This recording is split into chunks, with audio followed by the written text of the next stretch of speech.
I'm a gun-toting patriot, God-fearing patriot. Bryson, why they mad? Cause I'm real and they be faking it. Free speech advocate, it's on my mind, I'm saying it. I'm about to buy another gun and ain't nobody taking it. Gun-toting, Bible reading, God believing, truth speaking American. This MAGA season, Democrats committing treason. I know they think it's sweet, but you don't know who you dealing with. This for free thinkers only. You ain't got no membership. They free. General Flynn out the cage, cause he innocent. Martin Roger Stone, cause the run know that he innocent. We need to kick out every single illegal immigrant. Mandatory voter ID laws we need to implement. Tell Justin Smollett that I know this MAGA country. Tell China we know they. Hello, everybody. Good evening. Welcome to the XJW Political Corner. And I'm going to say hi to everybody in the comments, and I'm going to jump into a little rant that I'm going to share with you guys. As you already know, when you see this wig, it's about to get real. You know, I have some things to get off my chest before we start this stream. And then there will be a wig change. So we're going to have a mini break after that rant. So let's say hello to everybody. Hi, John Marciano. How are you? Hi, Jane. Leonard. Hello. Del Real Love. Hello. Hi, Beverly. San Diego. Hello. Yes. You finally got your red wig. Yes. Jimmy, I am so glad to see you here. I have a treat for y'all when I come on. Okay, so I'm gonna share the link after I get these things off my chest. A lot of things have happened post-election, and I need to say it before we move forward. I need to address some things and some people. All right, everybody. So let me get right into it. I'm only gonna be like 10 minutes tops so that you guys can also jump on and give me your thoughts and opinions. All right, number one, if you didn't already know or catch it in the live stream that Vern and I did on the news last Friday, I believe it was, we have discontinued, well, Vern has let me know that since the election has already passed, that there will be no need to stream on his channel anymore. But I'm definitely going to continue streaming on my channel. So,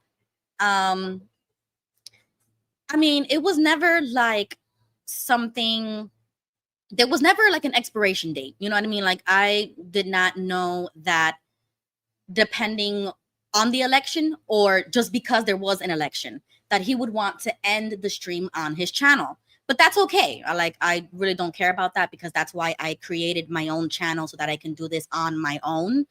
And, oh, thank you. But I mean, the point being is that the whole reason why I did this was for the community, right? For XJWs to help them move forward and become politically opinionated and, you know, etc. You guys already know this stuff, right?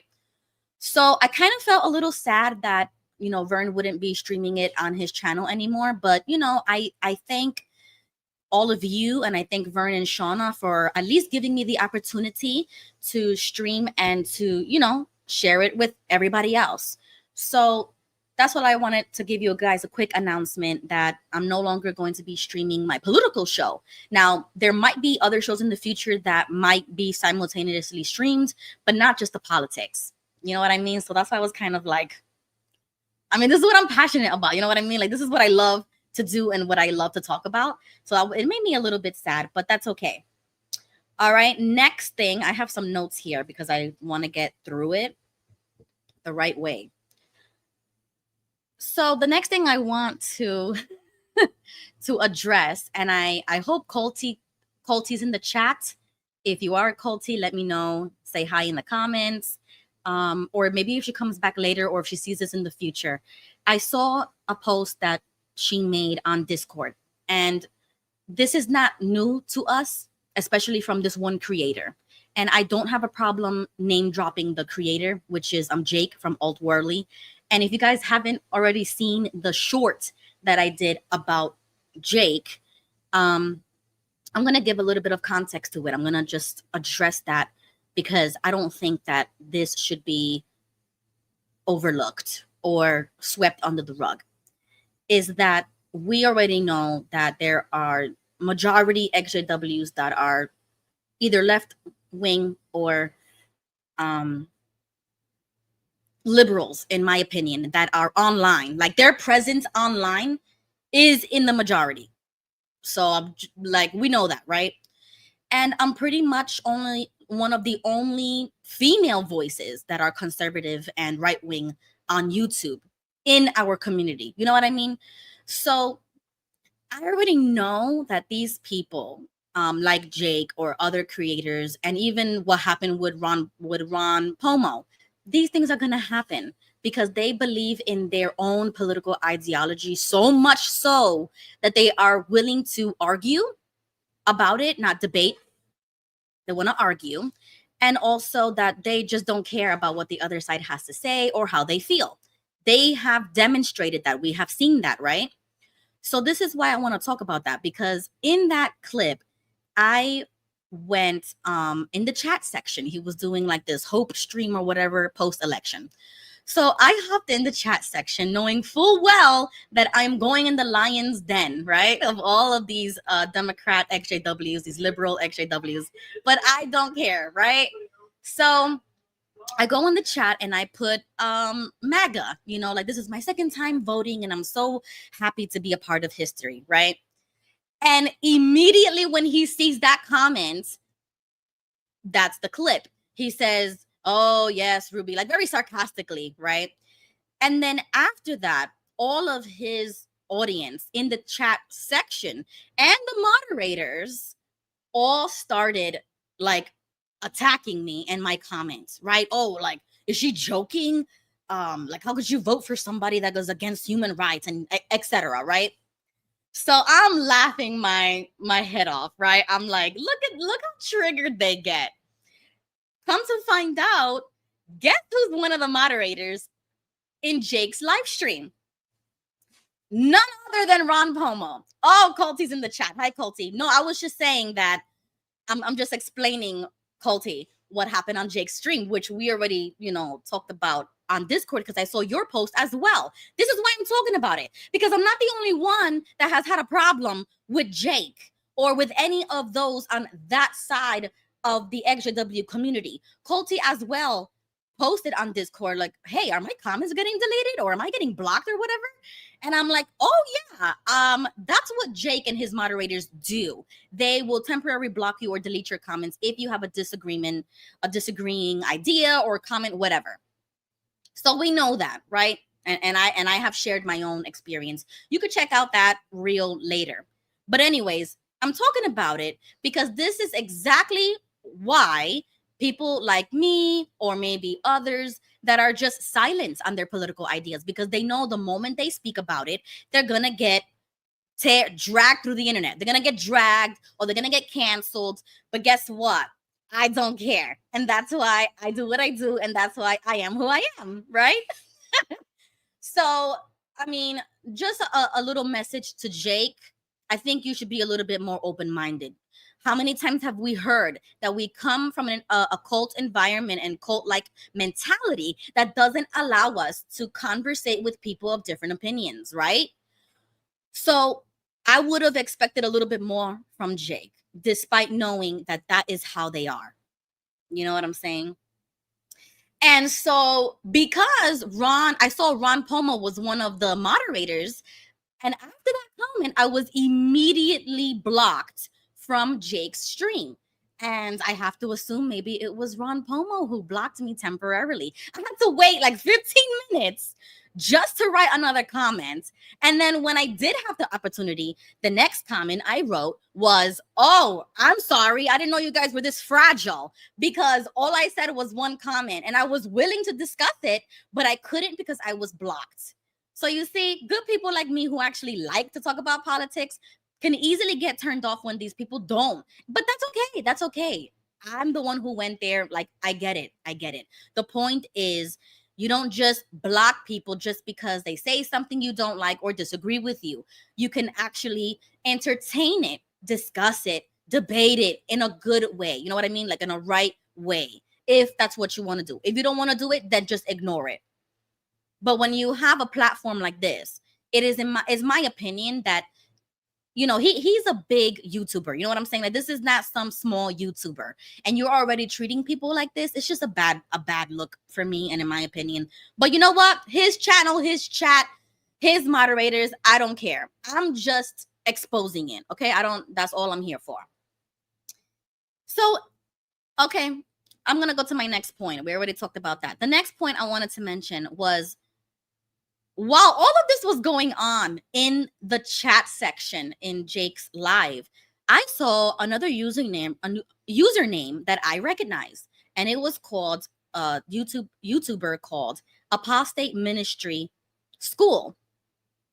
And then I remembered, I think I know who this is, and I double checked on Discord, and we have had conversations in the past. I thought this was somebody who, like, we got along, we talked, we spoke on the phone one time or maybe twice, and maybe 1 or 2 times spoke on the phone. Like, we really became friends virtually. You know what I mean? Like, I've never met this person before, but I was there for this person in a time of need, right?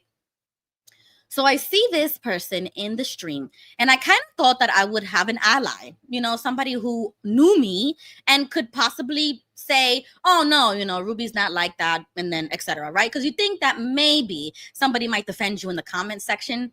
Well, I was disappointed, because the very next comment that this person was making on the stream was like in approval of what everybody else was saying, you know, like going along with the crowd. And that's just not me. I don't go along with the crowd. I don't follow the narrative. I don't follow rules. I don't follow anything. I do my own thing, right? So I was a little disappointed to see that.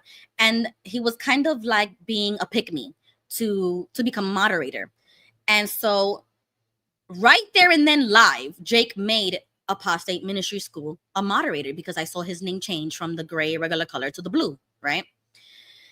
And then he responds to another moderator and just like other people in the chat section that were calling for my censorship. Oh, she should be blocked. Oh, she shouldn't be, like, we should get a grip on all of these MAGA supporters in here. Meanwhile, there was only one, which was me, right? Like, I know who you're talking about.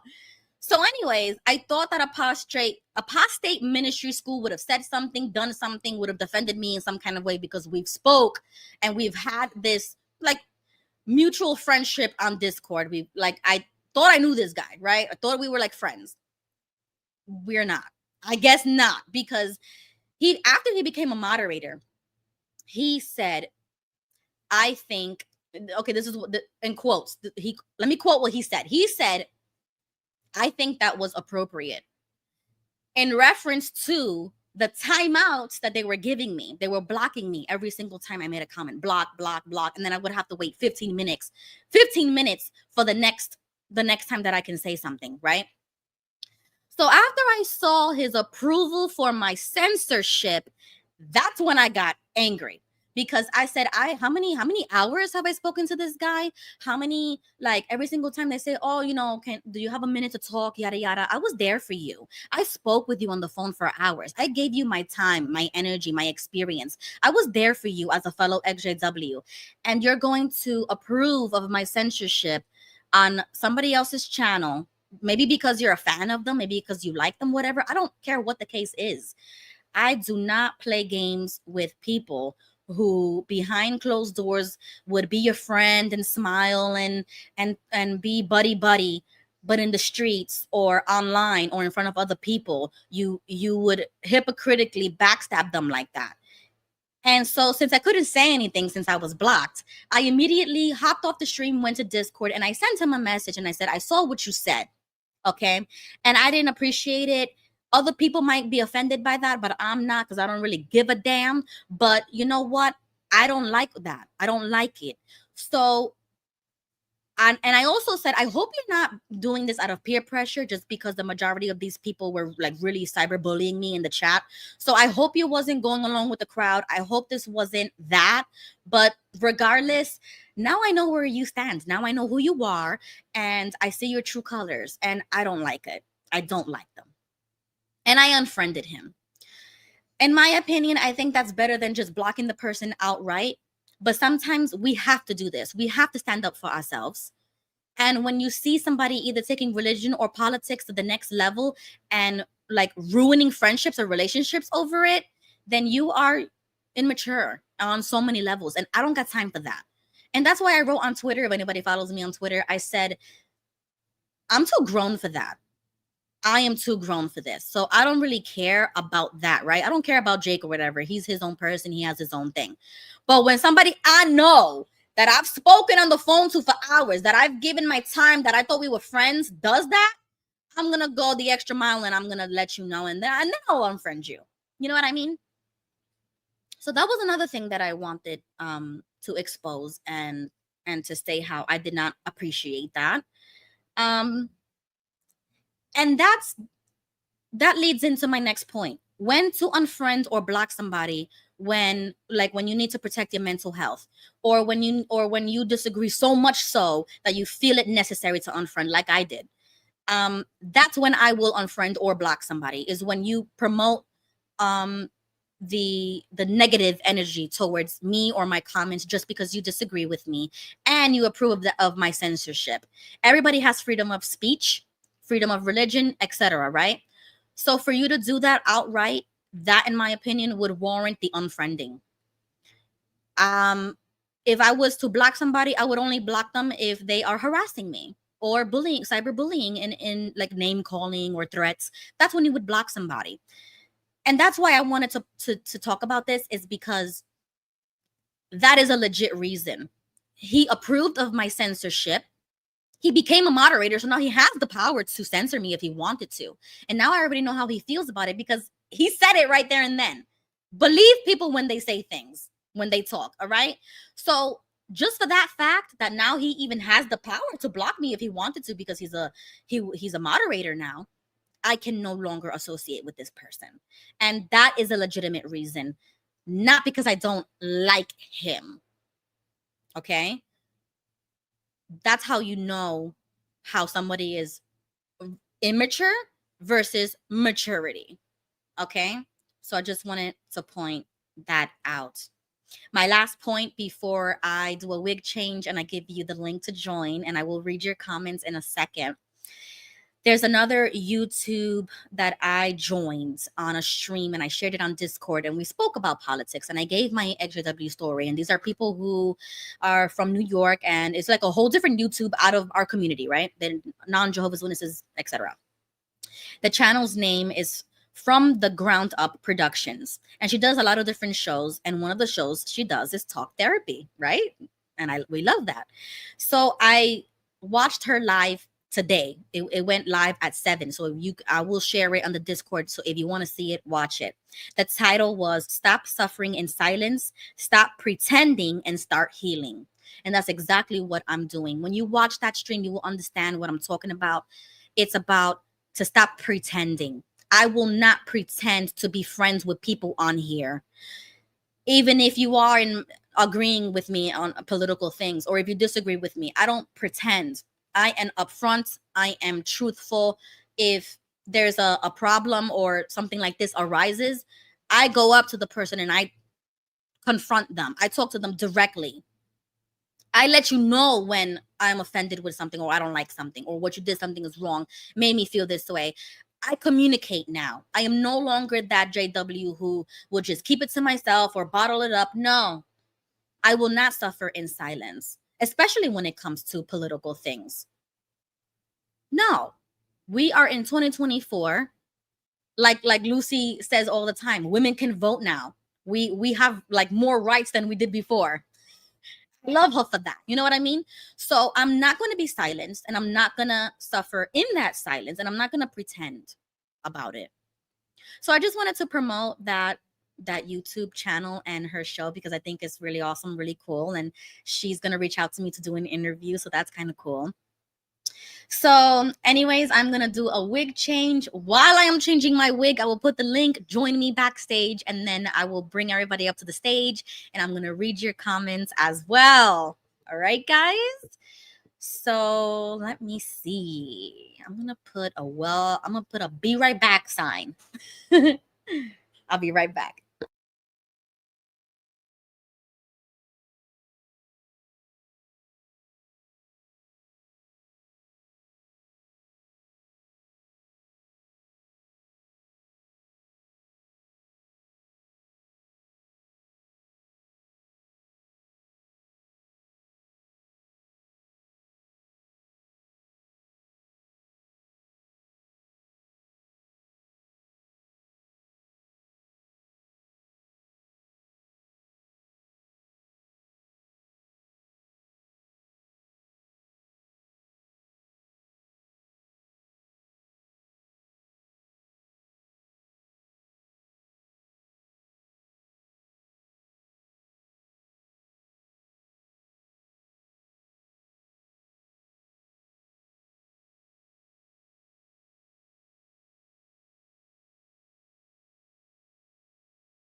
Okay, everybody, I am back.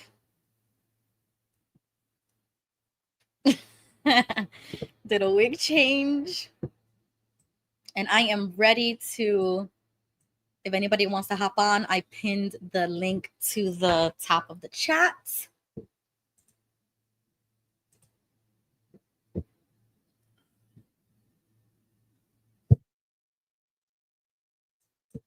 Okay, and I'm going to read your comments as well. I'm going to scroll up.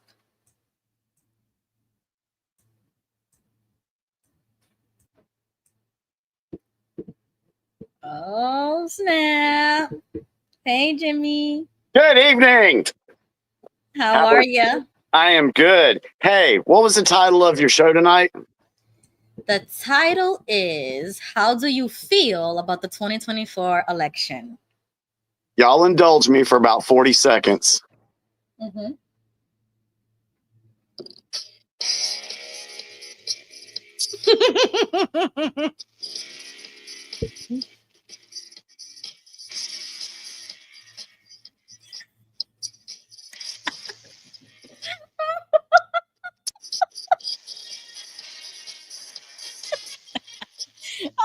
I love it.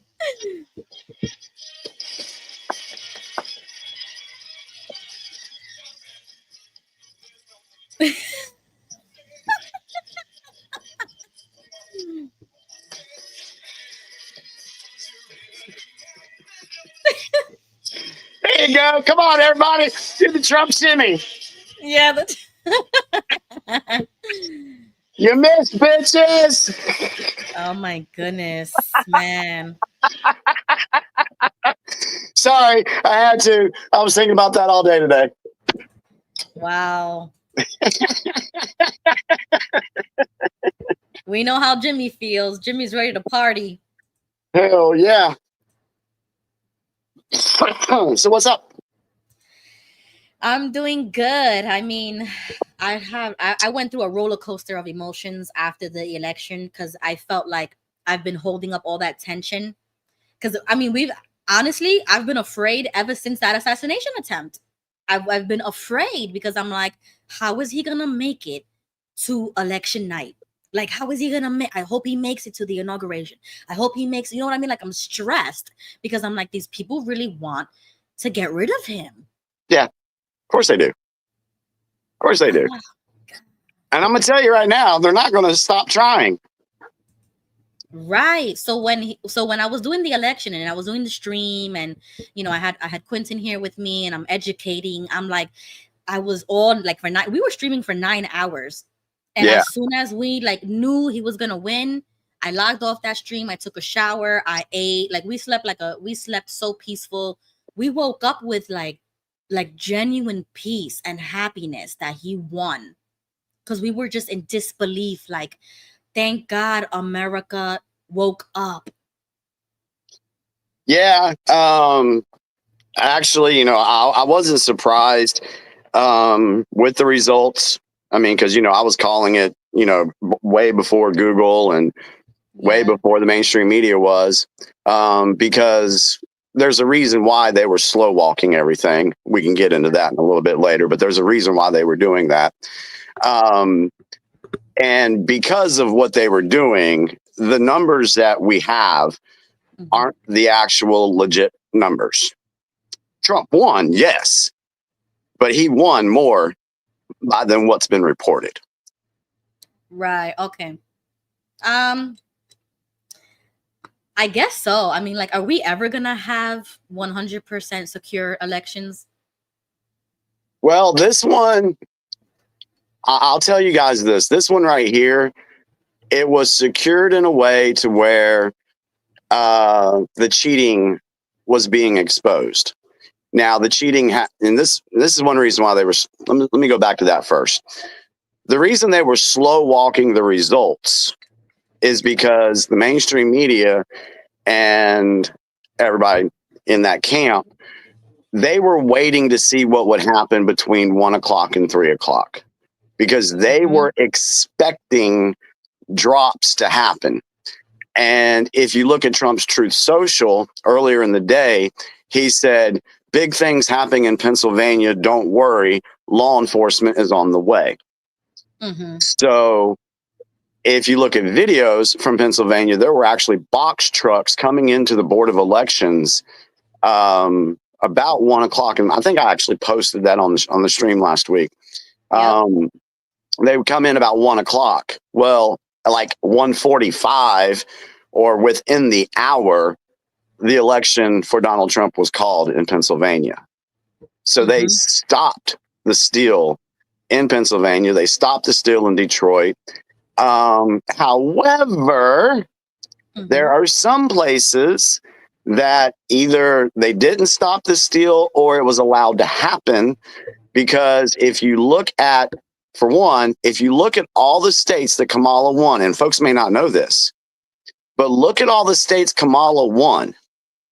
Every one of those states has no voter ID. Yeah, Wild just said it right here. Every state that she won did not require the photo ID to vote. Coincidence? I don't think so. So with that being said, how many votes did Donald Trump actually get in those states? And how much cheating was done to push Kamala over the top in those states? That's a question that needs to be asked. Also, too, in Arizona and Nevada, Arizona's Senate seat, the battle is between Ruben Gallego, a drug cartel member. We know he is. His family's all in it. Basically, Arizona is like the hub for the drug cartel's operations here in the United States. So all of a sudden, Ruben Gallego and Carrie Lake get more votes than Kamala Harris. How does that make sense? How does it make sense that somebody would go in and vote for Trump and then turn around and vote for Gallego? That's not going to happen. Right. So I do believe, and this is one thing I've been putting out on my X account, is yes, we were happy, we were excited, but hey, take the win. We won the battle. This was a battle. We won the battle. But the war's not finished yet. And I do believe that the cheating that was done in Nevada and done in Arizona and also in some other states, like here in North Carolina, we vote for Trump, but a Democratic governor got in. You know, and that happened in like, I think it was in 5 states that Trump won, but a Democratic governor won too. That doesn't make sense to me. So I do believe there's more to be revealed on the 2024 election. And I pray to God that the liberals push this and say that they want a recount or they want certification or they want audits. Because if that happens, oh my God, please let that happen. It will expose them for what they've done in 2024, 2022, and most importantly, 2020. We're not finished with that yet. Folks look up what the Brunson case is. And from what I'm hearing, I can't prove it factually yet, but the Supreme Court apparently has heard the case. And if it comes out to the public like it should, we could very well see Trump inaugurated before January 20th. Wow. Okay. Hello, Jesse. How are ya? You're good. Hey, Jimmy, Ruby, let me Yeah. introduce you to my sister-in-law. She just won her Arizona State House representative. The Really? commies, the commies threw everything at her, hundreds and hundreds of thousands of Nice. dollars. Michelle Pena. Hello. Congratulations, Michelle. Thank you. Yes. So Thank you. Congrats. they kept the Arizona State House, Excellent. Both the House and Senate. And the House and the state. Senate. And see, and that's what I'm talking about. How in the world did Arizona keep or get the Republican House, the Senate, vote for Trump, and then Gallego gets in there? No. You gotta know Kerry's history too, though. Hey, but we don't call him Gallego. We call him Gallina. Gallina. I'm gonna tell you, as far as Carrie's concerned, I don't completely trust her. I hold my nose even for support for her, but it's got to be better than Gallego, Yes, I guess. whatever I don't they know. say. Unless he's playing a part. Hey, I gotta tell you something about Arizona, the cheat. You have to live in Yuma. I mean, we're like the epicenter. We're probably the most important. I don't know why. Well, I don't know about the most important, but we're a big epicenter of the revolution of everything. San Diego and Los Angeles, they threw all the Democrats here. There were buses and buses in our little insignificant corner of the world. That's probably Gilbert. And he's the only one who calls me here from Memphis, Tennessee. But anyways, so you had all these canvassers and hundreds of $1,000s, and you had U.S. Post Office trucks with them. And it was just crazy. And Yuma County went solid Republican. Yep. But this is what I was thinking. This is why my name is California Sucks and Rules. I think California got too greedy and wanted to make Arizona, California, that a lot of Republicans showed up in California. Does that make sense? Yeah. They neglected California, and a lot of counties in California went Republican. Because they were out in Nevada, they were out in Las Vegas, they were in Yuma, they were in Tucson. They neglected their home turf. It's a beautiful war, man. It's like Tom Cruise and Taps. It's beautiful, man. Yeah, that was amazing because if you look at the map, and CNN did a piece on this, and it was kind of funny because it dumbfounded Jake Tapper, which was great. But he says, can we look on the map to see which counties Kamala outperformed Joe Biden in? And they pulled up the map, and he's like, nothing? Blank. Yep. I saw that. Are you kidding me? So not one county in the United States Kamala did better than Joe from 2020. Yep. And that's even with cheating done in 2020. So it was a complete landslide. And I think after everything's said and done, I think more will be exposed about it, and they'll be even bigger. Yep. Thrifty says, and Tim Walz lost in his home county. Yeah. It was great. Wow. It was great. Wow. But like North Carolina was huge. Yeah. North Carolina was huge. They wanted it. They wanted North Carolina. Mm-hmm. I don't like the fact of how some of these counties that live around me, and we've got a city here in North Carolina called Cary, North Carolina, Cary. And our joke for that city is concentrated area of relocated Yankees, because that's what's happened down here. We've had people come from New Hampshire, Connecticut, Vermont. They've come down here and settled in the Raleigh, Durham, Chapel Hill area, the Greensboro area, and even my county, which it doesn't shock me because we have a lot of illegals in our county. My county went blue, and it shocks me because I think it's the northern part of the county, because the south part that I live in, when you come down here, it's all Trump signs. So this is what the Democratic Party has done. They have picked certain locations that they want to try to build up, like Arizona, North Carolina. They tried it in Florida, and they got smacked back in Florida. So this is what they do. They infiltrate an area. Jimmy, You know what I saw in my area? I don't know about you, but like you said, the illegals, even illegals were for Trump. My brother Gilbert has a friend. One of my brother's good friend is an illegal Jehovah's Witness, and he loves Trump because they bring work.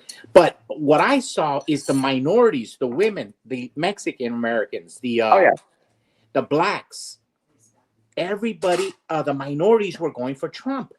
It just really threw everything on its end. Not everyone, but in a great number. And the kids. Did you hear about Barron Trump? How Barron Trump was a key advisor for the young vote? Yeah. And that's why I said it also on Twitter. I said Gen Alpha, which is my kids' generation, they love Trump.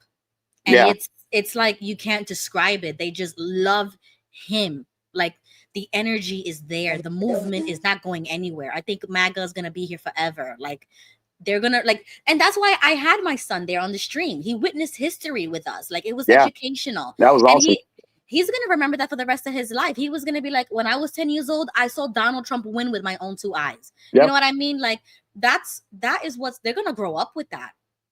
So not only did Trump outperform in the Hispanic vote, Latino vote, the Arab vote, he won all the black vote. I mean, he got way more support in all those demographics. And then there was one demographic that the Democratic Party forgot about, and that was the Amish people.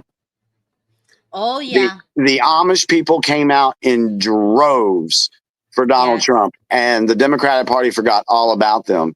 And if you want the organizer for the Amish, Scott Pressler, I've been following him for years because he moved to Pennsylvania. He became a resident, and he helped the Amish community come out and vote in numbers that they've never had before. Yeah. And he just announced that his next one, he's going to go into New Jersey and do what he did in Pennsylvania. He's going to do it in New Jersey. And you were talking about Gen Alpha. Well, the one group of people that put Donald Trump over the top, Gen X. The young ones. Gen X. Yes. Gen X had 53%. All the other, the boomers were like at 42. And all the other ones were like below 49. So Ronald Reagan babies. Ronald Reagan babies. Yes, and here's the reason why: because we come from the generation where we don't give up. We're going to tell you it is. We know when crap is bull crap. You know, we've been fending for ourselves since we were like 11 and 12. You know, we had jobs when we were 14 or 15, so we know this. We know how this stuff works. So Gen X, y'all can thank Gen X for putting Donald Trump over the top. Thank you, Jimmy. Exactly. Hey, I got to go because my wife, she's going to put my ass to cook because Trump won. And now she thinks she's like lording over me. She's telling me what to do. So see you here. Oh, man. Well, thank you for joining. You need my address for that $20, Jesse? Oh, no. You were right on that, Jimmy. I doubted you. And we got Gigi west of Eden. Hello, how are you? They needed Jesse in the kitchen, and I told you, Jimmy, Kamala, she wasn't going to announce that night that she lost. There's something about their personality. Yeah. They're not of the fold. They're not of that type of personality. You know, like the governing body of Jehovah's Witnesses, they don't say they're sorry. They're that type of people. You know, and that type of people is also in the XJW community, the liberal side of the XJW community too. They never say they're sorry. Like, it's not my fault. No, nobody put a gun to your head, knock on doors, pass out magazines. Yeah. But it's so liberating because that's one of the things I like about, the Republican Party is that you could tell somebody, you can argue with them, and and sometimes you're wrong and sometimes you're right. You win some. Oh, he froze up. Before. You froze up there, Gilbert. You froze up. I was wrong before. I used to pass out magazines door to door. I could be wrong again. Yeah. Yeah. But this. I saw somebody post something in the comments. I have to actually hit the chat button to actually see comments. They're not scrolling through. Uh-huh. That's how sometimes I accidentally boot myself. But somebody said something about racist messages going out to black people about showing up for cotton picking. Oh, I mean, I do know about it, but let me see if I could find the comment. Well, I can tell you about that. Yeah, I But saw see, that on Twitter. a lot of people are having fun. You notice on Twitter, a lot of people are. Conan O'Brien talks about the self-deprecating humor, and that's why Yeah. he's so popular, because he self-deprecates. Liberals can't understand. There's something wrong with their mental psyche that they can't understand. Like I think it was some MMA fighter, Tate, was responding to Yeah. somebody and says like, "Yeah, you have to make me a sandwich too." So, yeah, they don't know how to slap insults back and forth. My brother Jesse calls it like they want to enter into a boxing arena and they want your hands tied. Like, Yeah. wait, come on. Yeah, that you're absolutely right there. I was waiting to see. Did you find that comment, Ruby?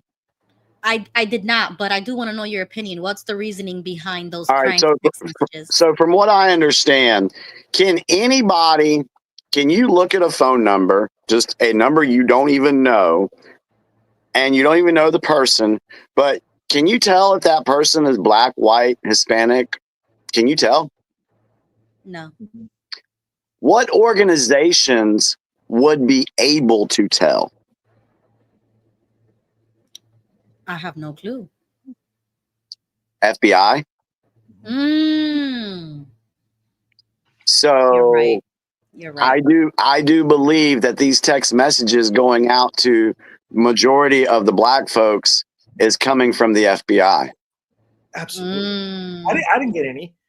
Yeah. Yeah, I didn't get one either. And Me neither. and it's all going to the FBI, the surveillance systems that they have, they're the only ones, the NSA, they're the only ones that could be able to tell if a random phone number belongs to a black person, a white person, or Hispanic. So for folks out there saying, "Oh, that's coming from Trump supporters," how the fuck do we know what race somebody is on the other end? So you can quit that, because that makes no sense. Right. Okay, good point. How did you feel about the women on The View? Del Real Love says, I went straight to The View show and I laughed. Whoopi couldn't even say Trump's name. They were all crying. Yeah, and that was the first time I actually went out of my way to look at The View, because I have never seen an episode in my life. I don't even know who those women are. So when I saw that, it started off okay. They were saying, "Oh, this is a democracy. America spoke, yada yada," and I thought it was going really well. As soon as it got to Whoopi, I knew she was gonna say something like that, or I knew like there was a Spanish lady on The View. I don't know her name, but she's Hispanic, and she goes like it was getting a little negative, like, "Oh, we shouldn't accept this," or now we know that the majority, like you said, it was the majority white votes, Latino votes, and now they're saying that the Latinos and the blacks that voted so majority in favor, now that's a symptom of white supremacy. And I was so I guess black lives don't matter anymore then, huh? Exactly. But it was because it was the men.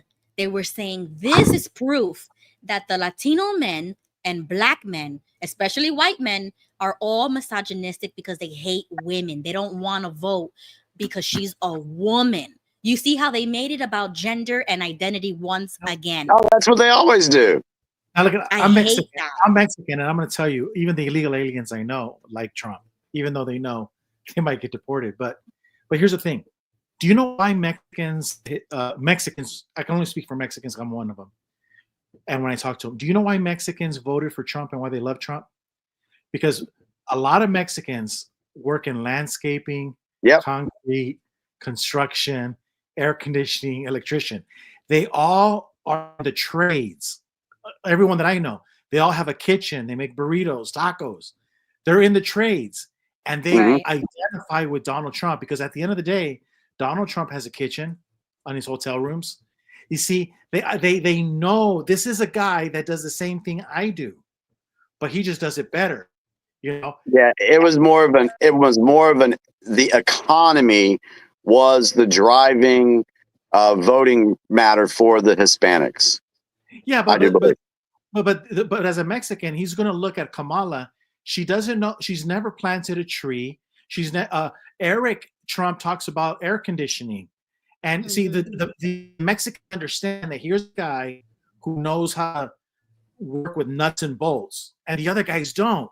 So working class blue collar citizens know, hey, you've never seen a wrench in your life. Did you see her try to use a shovel? Oh God, that was hilarious. Mm-hmm. And what did Donald Trump do to his kids?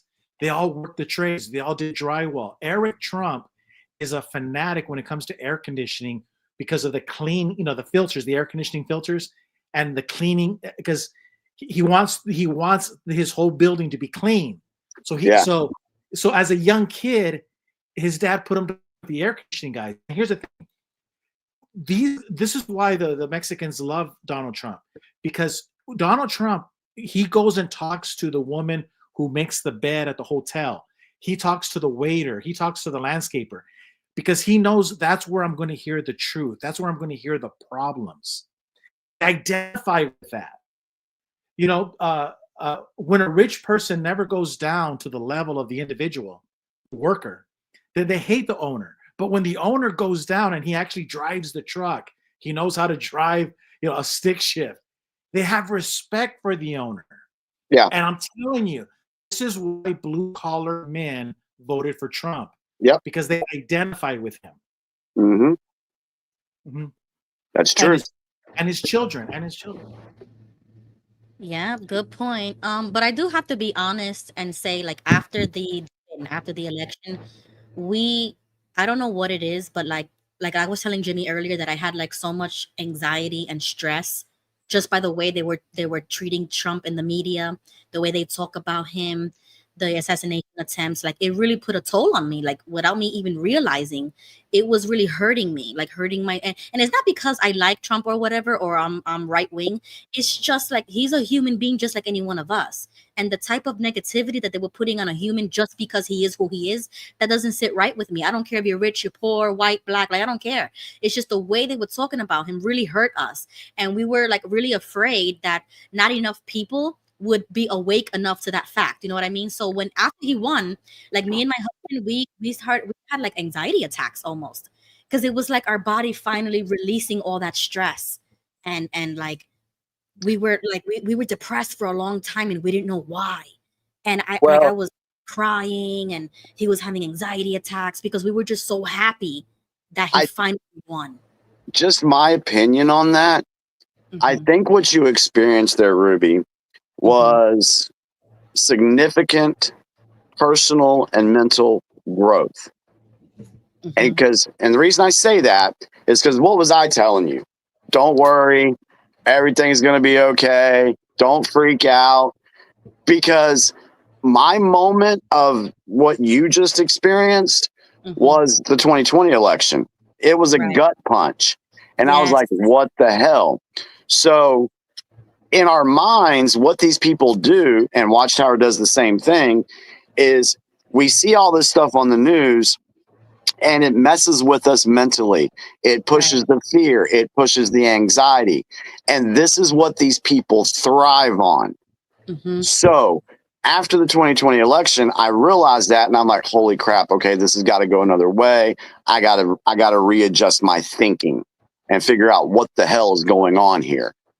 And so when they try to use this tactic again, I won't fall for it. So what you experienced was, I think, that final piece of growth of combating the propaganda machine. Your body, being an XJW, your body and mind were conditioned to just believe whatever the Watchtower said. Right. All right. That pushed fear and anxiety. You broke away from that. Now you're here and you have the media doing the same thing, and you passed the test. That release that you had after the anxiety was gone, that was your soul telling you you survived and you made the right decision on this. Right. Like now I can relax and I can decompress all that tension because finally Trump won. Like we're going in the right direction because we were so afraid that Kamala, like she had the possibility of winning, that we were stressed out, like legitimately stressed out. There were a lot of people that felt that way. And I'm telling you, this is going to be a lesson to remember, because as we move forward, we've got like 70 days before January 20th, technically. Right. And so there's going to be a lot more stuff that they're going to push out, and they're going to amp up that fear. They're going to amp up their tactic of trying to start some type of race war. That's why these text messages are going out to black people. They're trying to start stuff. It's been way too quiet for this week has been way too quiet. And there's a lot of people that have said that, hey, why did the deep state, they just didn't just give up. Why is it so quiet? That's because they're planning to do some shit. Yep. One more point before I move and introduce Wild to the stage. The last point that that really hit me was like these past few Sundays at the church. I'm so thankful that this church, like real Christians, they do have a stance, political stance. They do step up for what they believe in. They stand up for it, and they preach it to others. And this last Sunday, after like post-election, the pastor said, okay, like now we see this election. We've seen how the media did this, etc. And he said, some people can be real sore losers and sore winners. Mhm. And he was like helping us to understand that. And when he said that, it popped in my head, all of those videos of those women shaving their head off because of the election. That to me is a sore loser. You're being a sore loser by thinking that the world revolves around you, and just because the election didn't go your way, you're gonna either like hurt yourself or possibly end your own life or shave your head. Like that's just extreme to me. Oh yeah, let me talk about. I think that has more to do with mental capacity versus being a sore winner or sore loser. Oh, okay. So hold your thought there. We'll dive into that, because then he moved on to being sore winners, and he said there's a lot of people out there that are gonna be, Trump won, and they're all this. It's like you're puffed up with that pride or that ego, like we won, you lost type of mentality, and that's not healthy either. Like don't be a sore winner. And that's why when I did the title for the stream, I was getting ready to, with the like my little rant that I wanted to do before I did this. I was coming from a place of that, like sore winner. And I had to reevaluate myself and be like, you know what? I need to just expose it, but not be a sore winner. Because I don't care who won or who lost. They still treated me the way that they did. They still blocked me. They still censored me. They still made me feel a certain type of way. And that's not okay either. So we need to have a balance when it comes to this. And just because it is an election doesn't mean we can't be friends. We can't talk. Like we know these things already. Yep. So I came from a place of like love and understanding, empathy, that just because we have different political opinions doesn't mean that you can just treat people like this. Yep. And that's a whole country of us that are, I'm not going to talk to you because you voted for Trump. Oh, she lost, or how could you vote for somebody who's against human rights? And they start labeling you. They start judging you already. It's like, you don't even know me and you're doing this, doing that. So I just wanted to bring that up. Go ahead, Jimmy, and then we'll move to Wild. Yeah, that whole thing.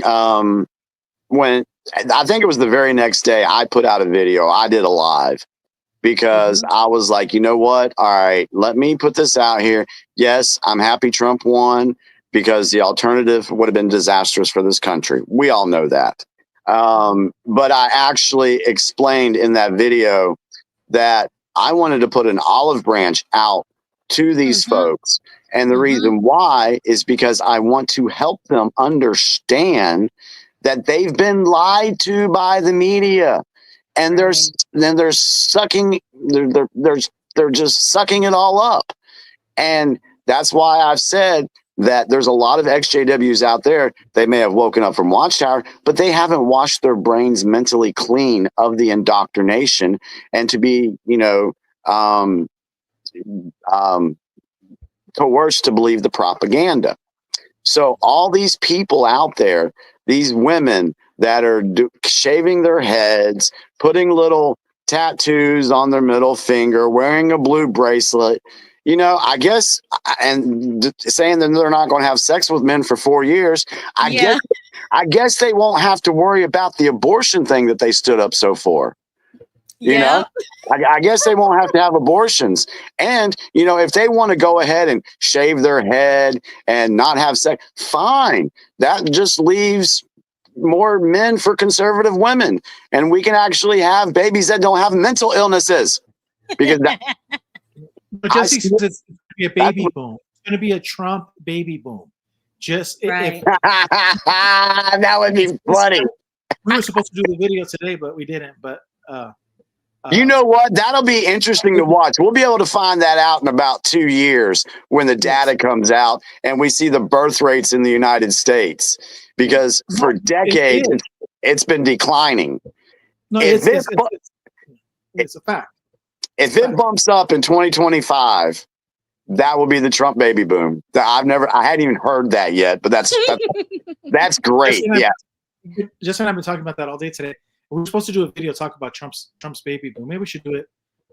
But that's the whole point. And this is what happens because when you defeat an enemy, like in 1945, that's when after the war they had a baby boom. This is what you're going to see here. If Trump is office. I'm sorry.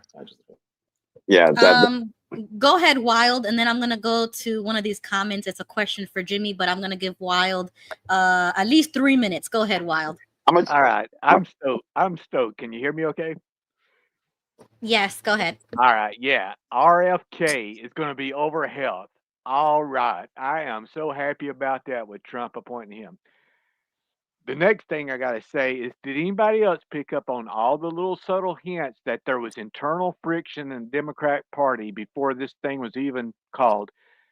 You can ask Jimmy about what it's like here in North Carolina as far as sports teams. If you saw that Carolina was playing Clemson Tigers and you went on game day and saw anybody dressed in blue, you're going to automatically assume they're for North Carolina. If you see somebody in orange, you assume they're for the Clemson Tigers. On the biggest game day of voting, guess what color that Jill Biden was wearing? Instead of blue Democrat, what was she wearing? She was wearing red. If you think there wasn't some internal conflict going on with how they were treated, and then notice that they declined to show up at the Democratic Watch Party. On the biggest game night, let's say me and Jimmy was in the same party and he was the current president. If I was running and he was representing my party, I would at least expect him to be there on the night of the watch of the biggest game night of the 4 years, and he don't show up. That would signal to me there's some friction in the party right there. So there was all kind of things leading up to this. And Biden, when he said that Trump supporters were just garbage, that was intentional.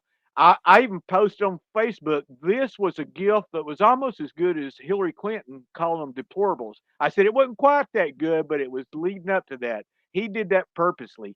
That helped to push some of the independents and the undecided over into the Trump red wave right there. That's all they needed. So there was all kind of stuff going on behind the scenes that was going to make sure that it went the red way. And I will leave it at that. Hey, the thing real quick on Wild Wall talking about RFK, one thing is to say that we're happy about RFK, but the title of the show is, how do you feel about the 2024 election? It really is. If you really care about Robert Kennedy and what Donald Trump want to accomplish, then we have to either jump on that bandwagon or another bandwagon. But that's what this election means. That we can't just say yes or one.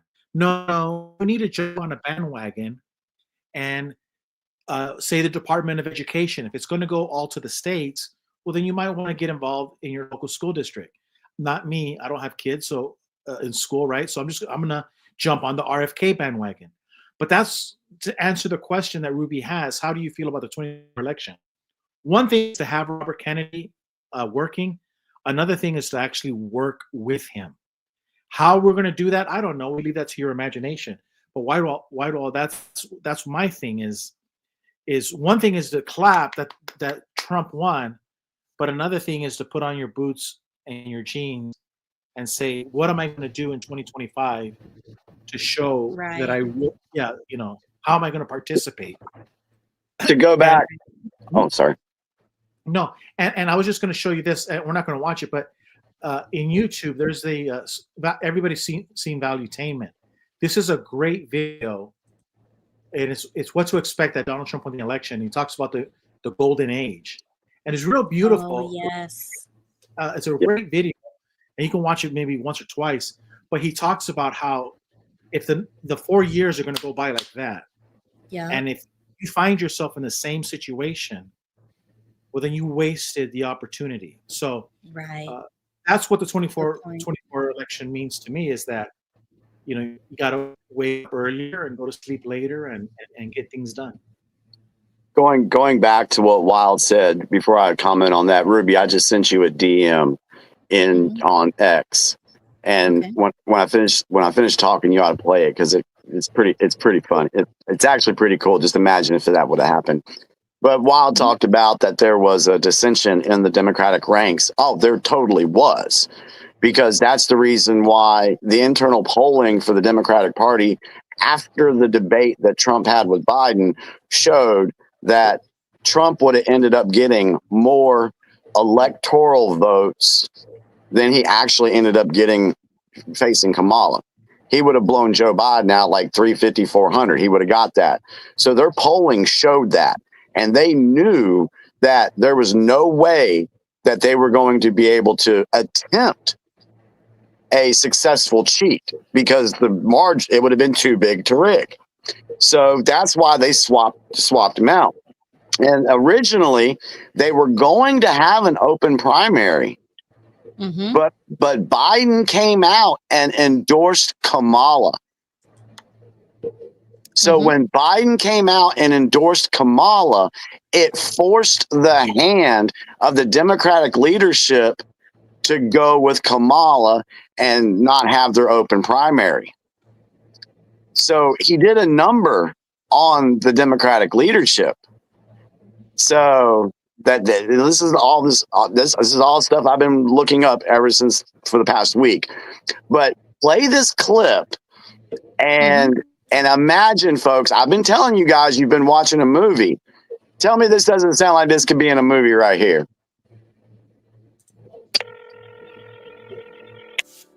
Tough break for Cammy, huh? You just started a war. No, I just finished one. I am going to do everything in my power to end you. Listen here, I've been around a lot longer than you. Yeah, no shit. You never understood how this really works.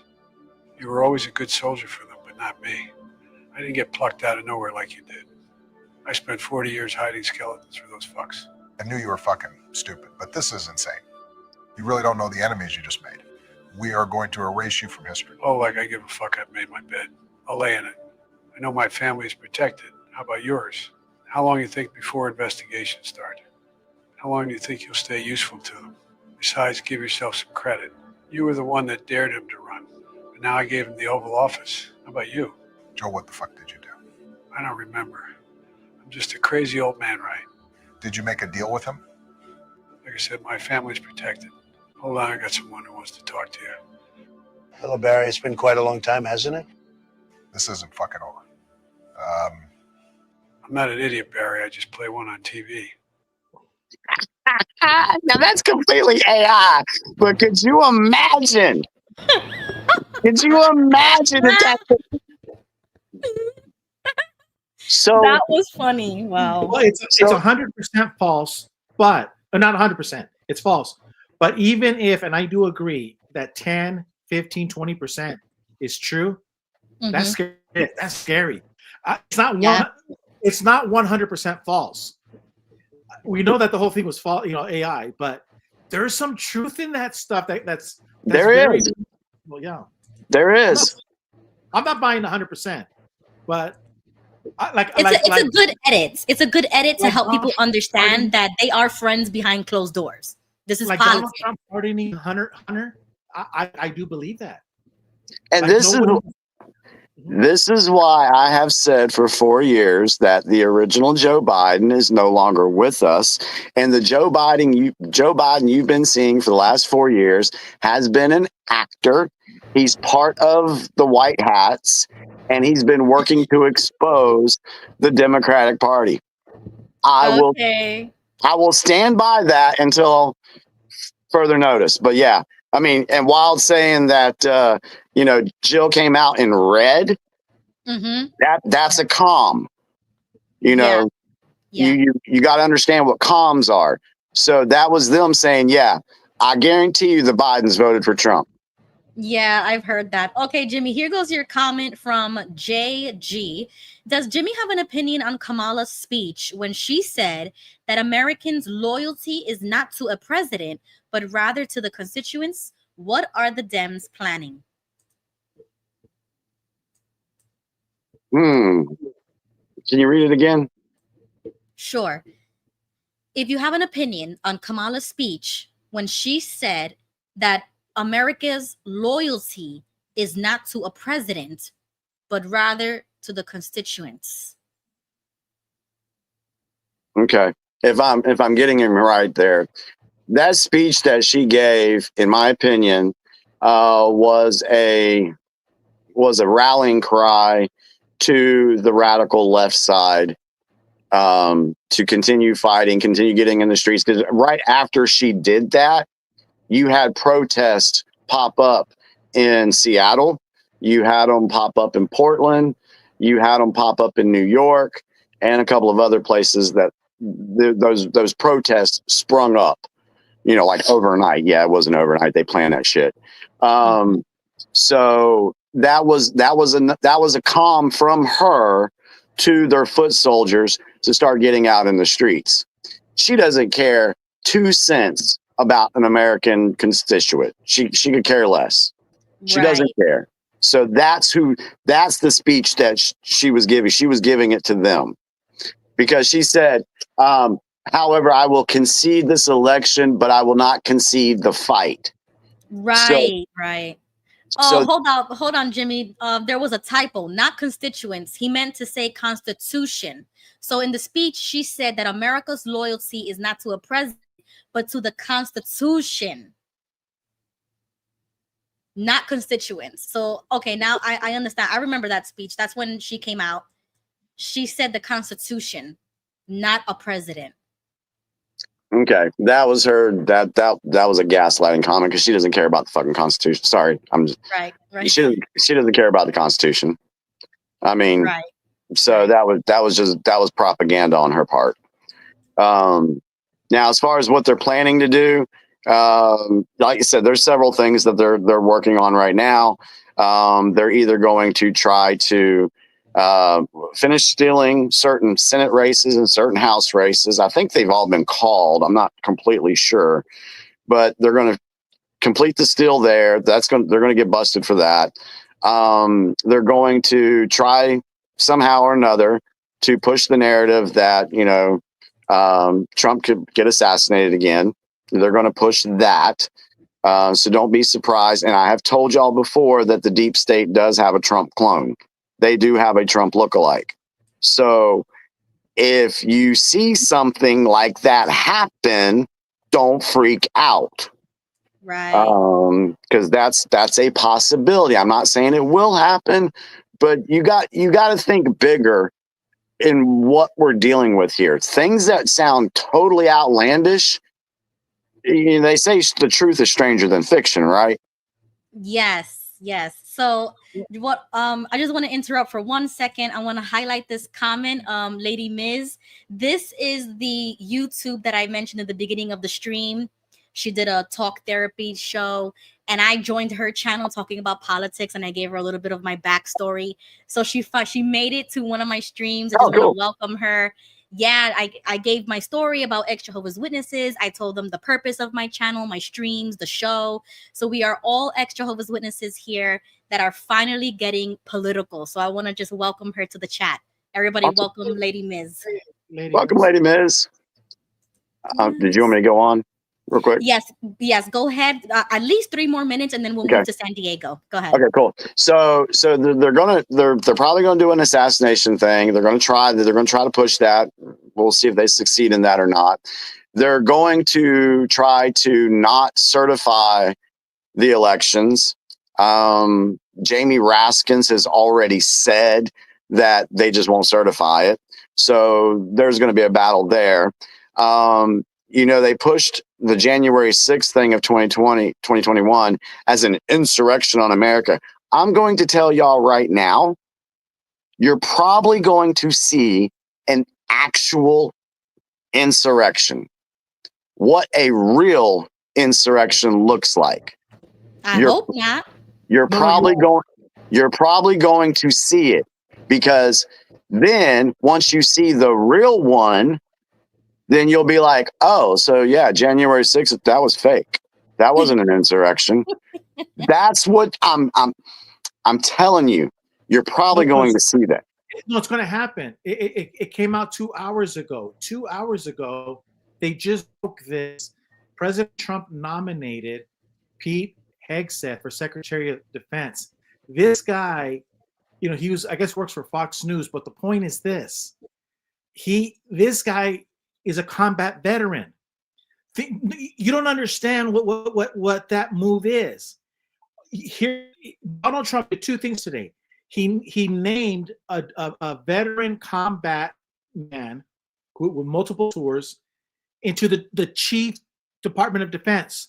And at the same day, he said that we're going to get retired generals, badasses that were let go because they didn't believe in the woke agenda.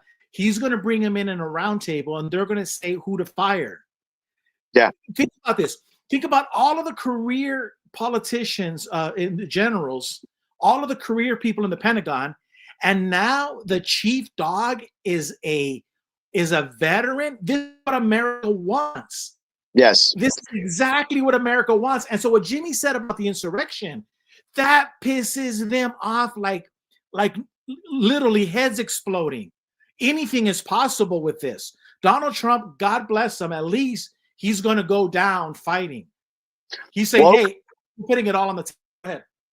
Woke military generals met at the Pentagon like Wednesday or Thursday last week on what they could do to try to thwart Donald Trump from being inaugurated. That happened.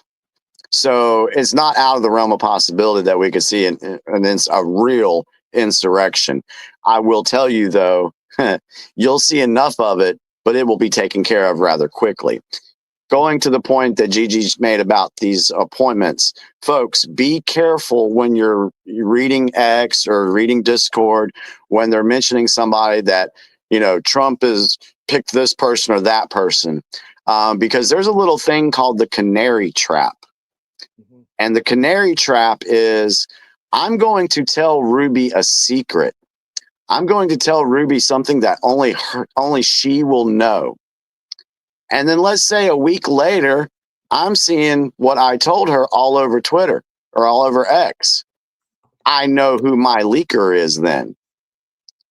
So I do believe the Trump administration is using that tactic right now to flush out some of the rhinos and some of these mainstream media people that are not on board with MAGA, and they're going to be exposed too. So what if Trump hasn't specifically said Marco Rubio is going to be my guy, don't believe what you see on X until he actually comes out and says, this is going to be the person I want. Just be careful with this stuff. And it's only been a week, so just watch it cook. It's going to be fun to watch. Good point, Jimmy. All right, San Diego, you're up. Go ahead. You have at least 3 minutes. Okay, sounds good. First off, I want to say hello to Daniel Frazier. If he is who I think he is, I still shop at his dad's market. Unfortunately, the dad's no longer with us, but I have a feeling I know him and his wife. I'm not going to mention his wife's name, but the first name begins with a K. And we were both in the same congregation in Vista. Like, this is going about maybe, about 3 years. I would say about another about 6 years. Yep. Okay, Daniel's confirming that is him. So I got to get in contact with that man. But English or Spanish? English. Okay.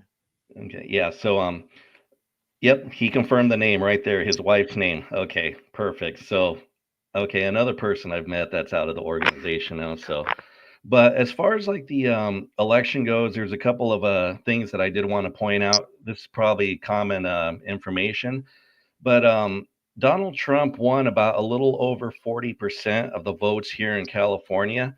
And there were, I believe, 9 or 10 counties that flipped from blue to red. So I think as far as like the 40% goes, that's the first time I think a Republican candidate has ever, or excuse me, never mind. I'm thinking gubernatorial. The last Republican governor was Arnold Schwarzenegger. A lot of good he was. But there was 2 elections that I did, or 2 elections that I did take some notes on, and one of them was in LA County. The district attorney, his name is Gaskin, who was pretty much a soft on crime. He was defeated by Nathan Hodgman, and Nathan blew him out by about 61%. Nice. And yeah, Nathan. From what it sounds like in his interview, that could be another General George S. Patton, if you want to call it that. So, and he's already taken some. He was always very critical on how soft crime was, or the discipline for crime that was going, or the penalties for crime, I should say. And Prop 36, that won by 69% of the votes. And what that is that's going to not only it's as far as like sentences for certain drugs like heroin and cocaine. It's their possibility that depending on the amount sold, anyone who's incarcerated, it could extend the length of time of them being put away in either county jail or federal prison. But also in the shoplifting part of it, I mean, you could get charged with a felony as far as like grand theft. I believe it's $1,000 here. For repeat offenders, they're looking to possibly like charge them and give them a time as far as like jail or prison goes, which is kind of a little unusual, I thought that was already something that was going to happen, if that's something that happened anyway. But looking at some of these videos, it seems like if you steal a little bit, the worst case scenario you get is trespassed from a market, which to me is really pathetic. I mean, if that's the harshest penalty. So we'll see how Prop 36 unfolds once it goes into full implement. But I'm thinking too, if there were that many counties that flipped, Governor Newsom is termed out in 2026, if I remember correctly. So it's going to be interesting to see what's going to happen as far as like that election goes. It could be, maybe I'm a little optimistic, but maybe it could be another party. Who knows? I don't know. But as far as like Ron Pomo, and I believe that other guy is Jake, I think Colty got blocked by them. There's a term called guilty by association. And I remember there was a karaoke DJ a long time ago that I used to support that basically had stated on her Facebook that anybody that doesn't agree with her 100%, she's going to immediately cut them off. And this was about 5 or 6 years ago. Mm-hmm. And I think it wasn't just that, but also people who were associated. So basically, I guess if you're friends with Ruby, even if you're left leaning, you're going to get blocked. So birds of a feather flock together. So as far as I'm concerned, they can all flock themselves. So. I wanted to comment on something San Diego said. Mm-hmm. Out in LA County, you said that Gaskin, was it Gaskin or Gaston? What's his last name? Gaskin. Gaskin. Okay. You do know that he was funded by George Soros, right? Yes, I believe Carl DeMaio had brought that up on one of his Reform California episodes, and he was pretty much like really way out there. I mean, like for the most part, but yeah, he was out there. So what that tells me then is the money wasn't there to push him over in that county, which is a good thing, which goes along with some of the other stuff that I've looked deep into, that the Soros organization has has been neutered. Let's just say that. They've been neutered. And so to see that guy lose that particular county, that is a great sign. Yeah. I mean, because I used to see like, I mean, you figure the LA riots back in '92, the Watts, how bad that is. And it's like, hopefully there's going to be some reforms, but I think that the 10 counties, I think that could explain why JP was talking about last week about a lot of MAGA flags that people were flying around in their trunk the night of the election. There was probably a lot more that finally were finally willing to come out, no matter what the risk was, and make a statement. And I think they did that evening. So California may have still went blue, which, you know, majority of the voters, but I think that could have been a huge statement as far as flipping 10 counties in California. Yeah, that's a good sign. However, the conspiracy theorist in me says the numbers were better for Trump in California than what we were told. Yeah. Because there's no voter ID in California. Maybe I should bring my cousins from Morelia, have them vote right or have them vote red next time.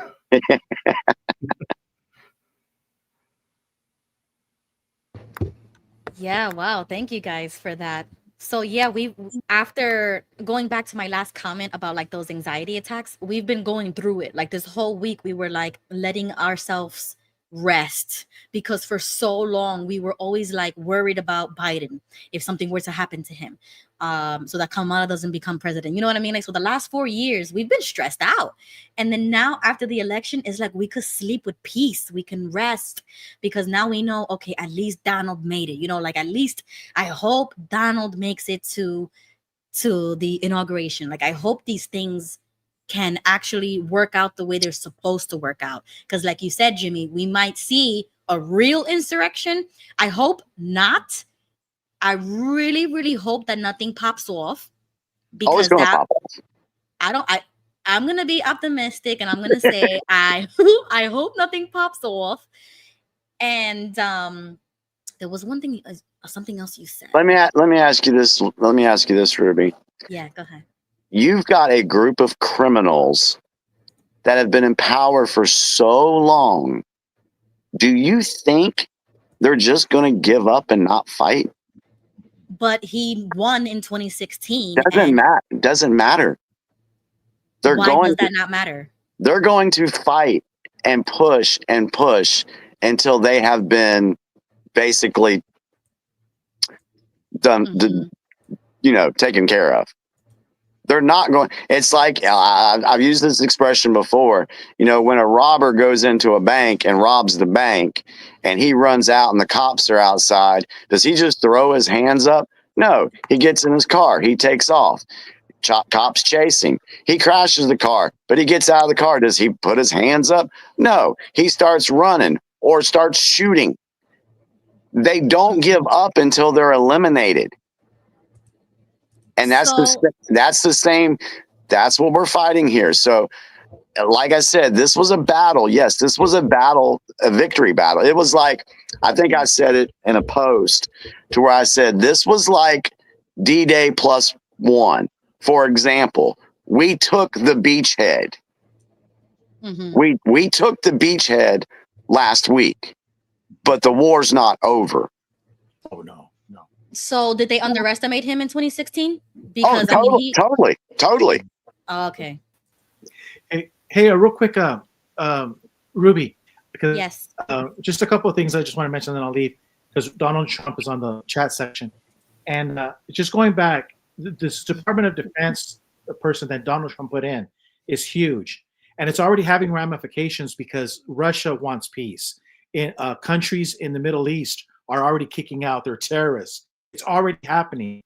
And the person that you want at the top next to the president is somebody who's seen his friends die in war, because he doesn't want this to happen anymore. Mm-hmm. And I tell you that Vladimir Putin doesn't want to see any more Russians die. This is the kind of people. So number two, let me just tell you real quick and I'll go. But let me help you understand why Donald Trump, he's in the chat section, is so big on tariffs. And did you know? No one talks about this, Ruby. I'm gonna blow your mind. Do you know why tariffs are a good thing? Well, let me just because it's actually biblical. So, do you remember that time when Jesus got fish from the sea, and he had 2 coins? He says, Peter. He goes, "What do you think, Peter? From whom do the kings of the earth collect duties and taxes? From their own children or from others?" And Peter said, "From others. The children are exempt," Jesus said. "But so that they may not cause offense, go to the lake, throw a line, get the fish, and get the coin." But the point is real simple. We have it upside down in America. So the children, which are you and I, the children of America, are paying the tax when China, the foreigner, should be paying the tax. And so Russia should be paying the tax to get their pocket in here. Everybody and their mother in the world, like Jesse says, we're the best, or like Peter Griffin, we're the best, we're Jews, we're number one, we're America, we're number one. Everybody wants to come into the United States and sell their product. So what does that mean? That means that foreigners should pay the tax, but the government has us, the children, paying the tax via income tax and everything else. We have it all lopsided. And Donald Trump is saying, no, you guys are the children, like Jesus said. You guys, your tax should be lowered because China's taxes is higher. The French have more money to get their champagne and butter to the United States. You see, so this is how tariffs work, and that's just one example. And Valuetainment also talks about how tariff works, and he probably explains it the best. But so how do I feel about the election? That Donald Trump, when he talks tariffs, he's stealing from Jesus Christ the words that he told Peter. Why are you and I paying tax and Xi Jinping is not? Right. We're the children. We're the benefactors. Yes. So that's all that's how Ruby, I feel about the election. Go ahead. Ruby, can I respond to a comment that I saw? Yes, you may. It was from Linda James that said, eliminated, really eliminated. Yes. So let me explain this, what I said, so it's not misconstrued and misrepresented. Yeah, a robber will not quit going until they're eliminated. And so what I mean by that is anybody, I don't care who it is, if you're treasonous to this country, then yes, you need to be eliminated. Mm-hmm. Agreed.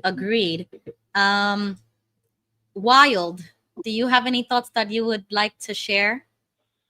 Yes, I do. I've got something that I'd like to touch on that most guys would not touch with a 10-foot pole, and it's going to tick some women off. And you know that little thing inside of you that says you better not say this, but then you're like, hell, let's just say it and get it over with. I'm at that point now. Like I said, since Trump got elected, I think us men will be able to walk with a little bit better step in the coming years. We won't have to worry about who would you rather be in the woods with, a man or a bear. Maybe we won't have to put up with all that crap and nonsense. But here's the thing. What you just said about women shaving their heads on the other side, them men need to stand up and say, look, you're right. You don't have to have sex with me for the next 4 years, but we do not have to be married neither. You've got to call them out their bluff, because if they're going to use sex against you, they don't love you to begin with. You do not use sex as a bargaining chip. You do not use it as a punishment. Those guys don't know it, but their wives has already left them a long time ago mentally. They're using them for money right now. Imagine how we would feel if them wives went to their husband and said, may I have some money? I need to go buy groceries. Well, you didn't vote the way I wanted to, so I'm just going to buy some food for me. You see what I'm saying? We'd call that bullshit nonsense. I tell these guys, I've been married 36 years. If my wife did that to me, I'd be right now on the way to getting papers ready for a divorce. You do, because that would cheapen the marriage arrangement. And let me go one more step. I did not ever like how the society used the terms marital due referring to sex. It's like the books do. Let's return it. It's something that should be beautiful in a relationship, in a marriage. You don't ever use it as a bargaining chip. for either side. As soon as they do that, that's already told me that marriage is on the downward slope already. But I tell you what, if they're going to shave their heads and refuse their husband sex for 4 years, I wish I could talk to them husbands. I'd make a man out of them. I'll tell you, as soon as you lose respect with a woman, it's like a guy. If he ever loses love for his wife or his girlfriend, he'll never get that love back. But it takes a while for him to get to that point, but he'll never get it back. If a woman ever loses respect for a man, she'll never gain it back 100%. I'll tell you that right now. Don't ever start putting up with that stuff. If you do, and I can speak from experience. I had 4 older sisters. I saw one sister destroy a good guy.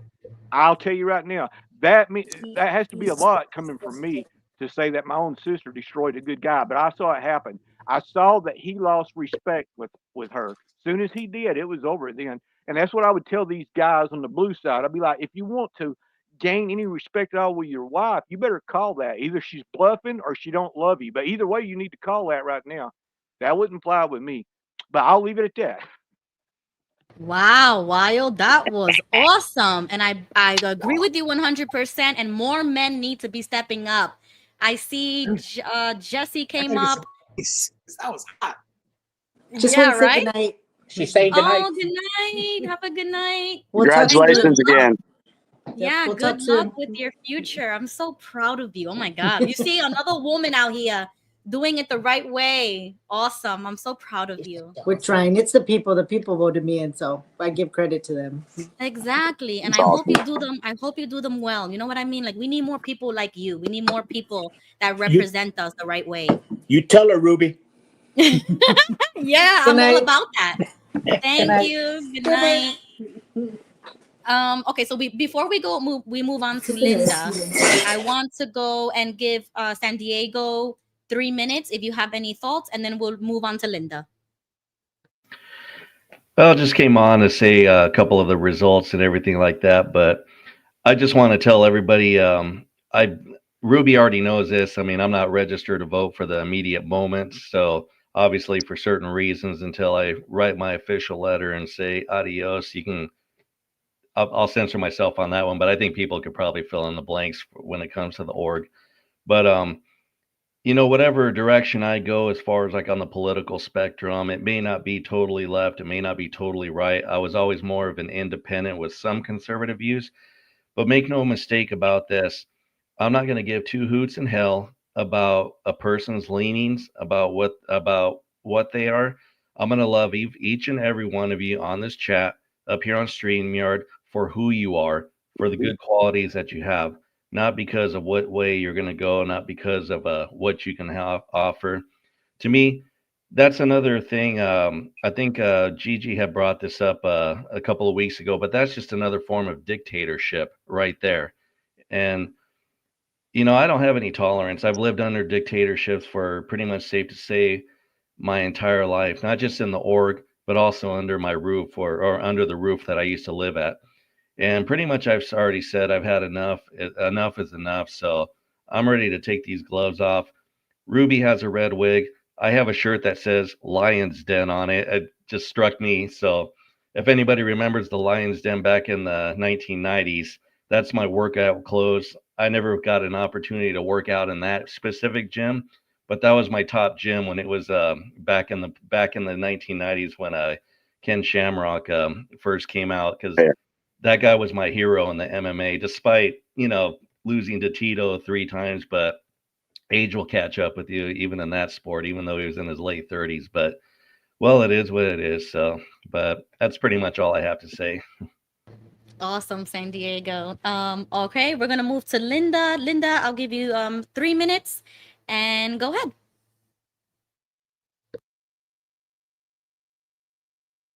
Oh, you gotta unmute yourself. Okay. Is that better? Yes. Okay. Okay, go ahead. A minute. Thanks. This is Apostle Babe Linda James. I just want to make a request that when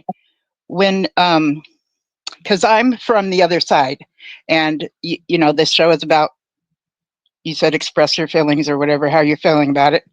And I am disappointed, but it is what it is. And I will respect Trump by virtue of his position. Okay. because of the position he holds. I do not care for him as a person, but I will respect his position because he holds that position, if that makes sense. So there will be respect for him from me, but I'm still scared crapless about him.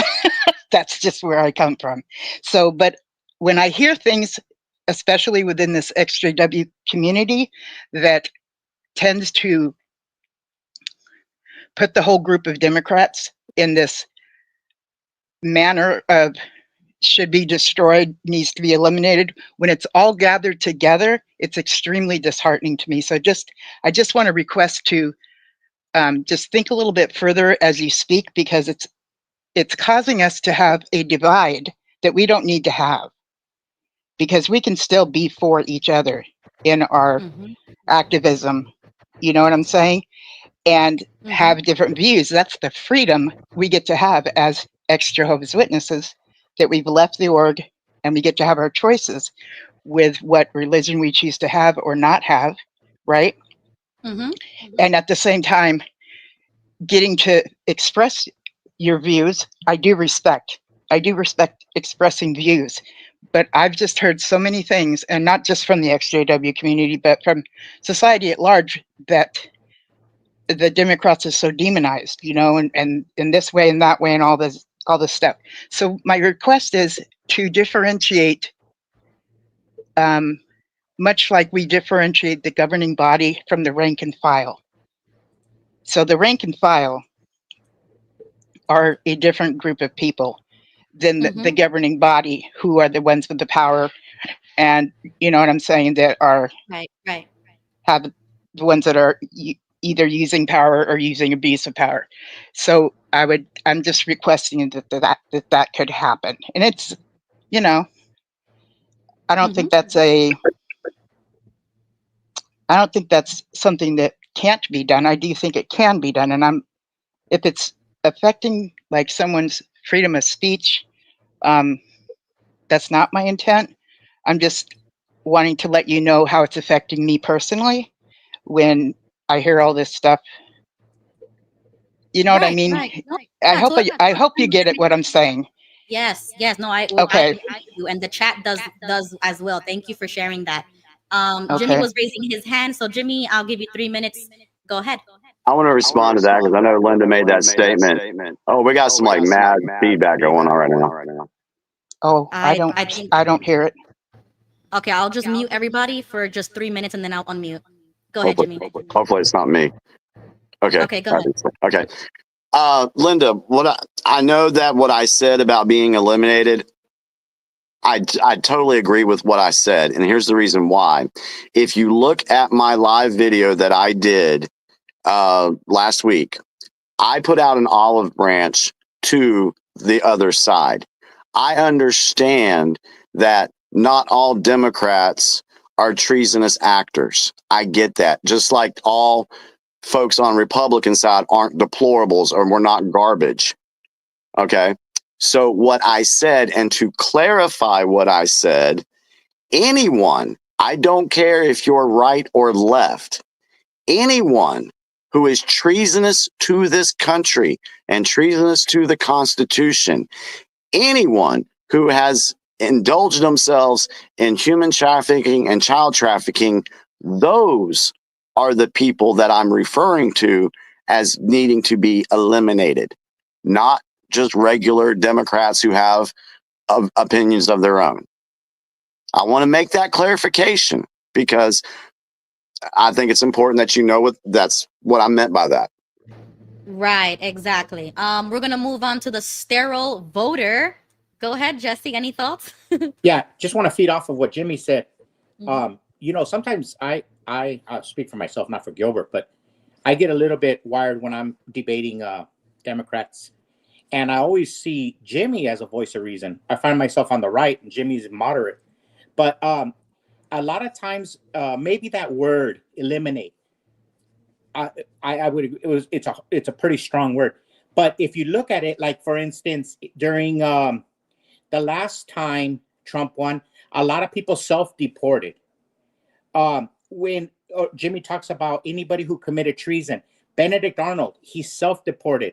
Right now, the people that brought up impeachment charges over the war in Ukraine, a lot of them will maybe self-deport. So in that sense, I could see, but not use the word eliminated, because it does sound, I don't know, kind of like CIA, FBI-ish. It does sound kind of ghoulish. But, you know, maybe they have to be corrected, talked to, or if there's any punishment through the legal system if they committed high crimes and misdemeanors. So I can understand that everybody's real touchy. Now, for instance, did you see Holman talking about the illegal aliens? He said they should not be comfortable. And so there's millions and millions and millions of people in the United States right now tonight. They're having a hard time sleeping. And the last thing you want to do is gloating over it or censoring them. So it's a fine line on both sides. Right. Well, I do understand where you're coming from, Jesse and Linda, and people who might feel a little bit uncomfortable with the way things are said or worded, but this is not the time to be sensitive. Like, I'm sorry if it makes you uncomfortable. I'm sorry. I'll just leave. I'll just leave. No need to be insensitive or sensitive. It's okay for me to be sensitive, whether you agree with it or not. No, you can definitely I do be get like to that, be sensitive. That's the whole reason I'm on here, to let you know this. I'm a sensitive person, and this is how it affects me, and that's all I'm saying. So I'm making a request. I'm not telling you guys you have to do anything. I'm making a request that if you use terminology like destroyed, and it sounds like you're talking about the whole group, like when I got on your case, Ruby, that really affected me. And then when I heard what Jimmy said a few minutes ago, it sounded like he was lumping them all together, which he has told me otherwise. So I stand corrected on that. Thank you, Jimmy. But I do get to be sensitive. And telling me that now is not the time to be sensitive. Well, I didn't say it to you directly, number one. And number two, I'm saying to everybody that, in my opinion, right now is not the time to be sensitive. Like what was said before, like what Gigi said before, is like, what are you going to do for the next 4 years? You need to get ready.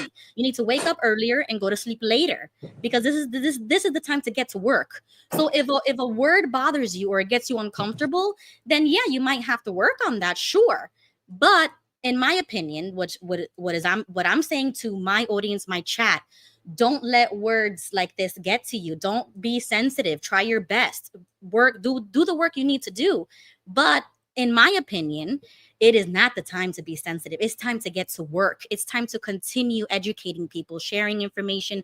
Like I said on the live with Vern, this is not the time, just because the election is over, to stop talking about these things. It's not the time to end friendships or relationships or get all up in your feelings and say and be like immature when it comes to these things, because this is the time to talk about it. The next 4 years are going to be very important. Even the next election is going to be super important. And this is why I wanted to show you my Twitter page.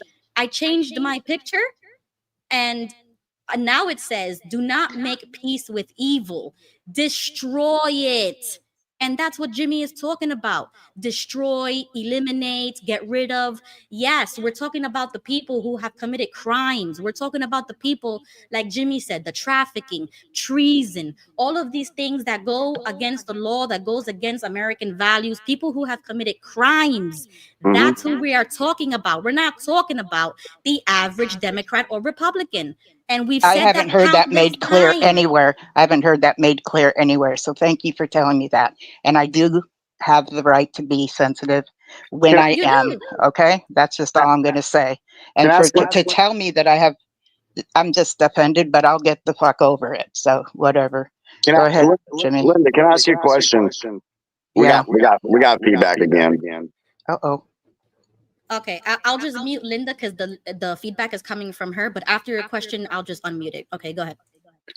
It'll be real quick. I just wanted to ask Linda, what exactly, specifically, are you sensitive over right now?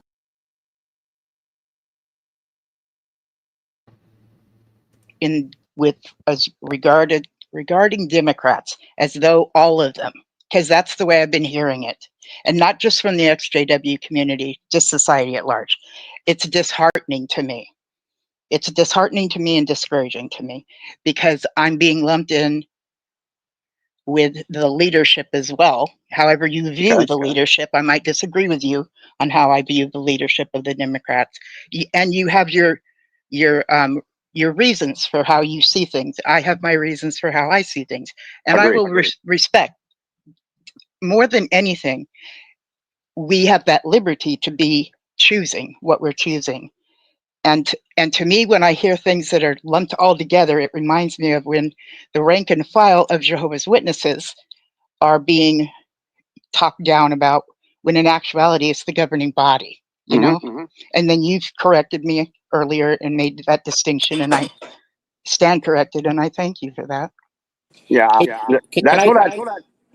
Okay, hold on. That's what I try to do, is because in my live stream, one of the things that I had said that we need to do as human beings, as a group of people, or whatever you want to call, is ask somebody why they feel that way. Or I said in my live stream, no one, I mean, when I was getting attacked, no one asked me, Jimmy, why did you say that? Why do you believe this? No, they just went straight to gaslighting, projecting, and assuming that I meant something else. So that's why I say it's very important to ask questions. That's why I asked you, okay, so what are you sensitive about?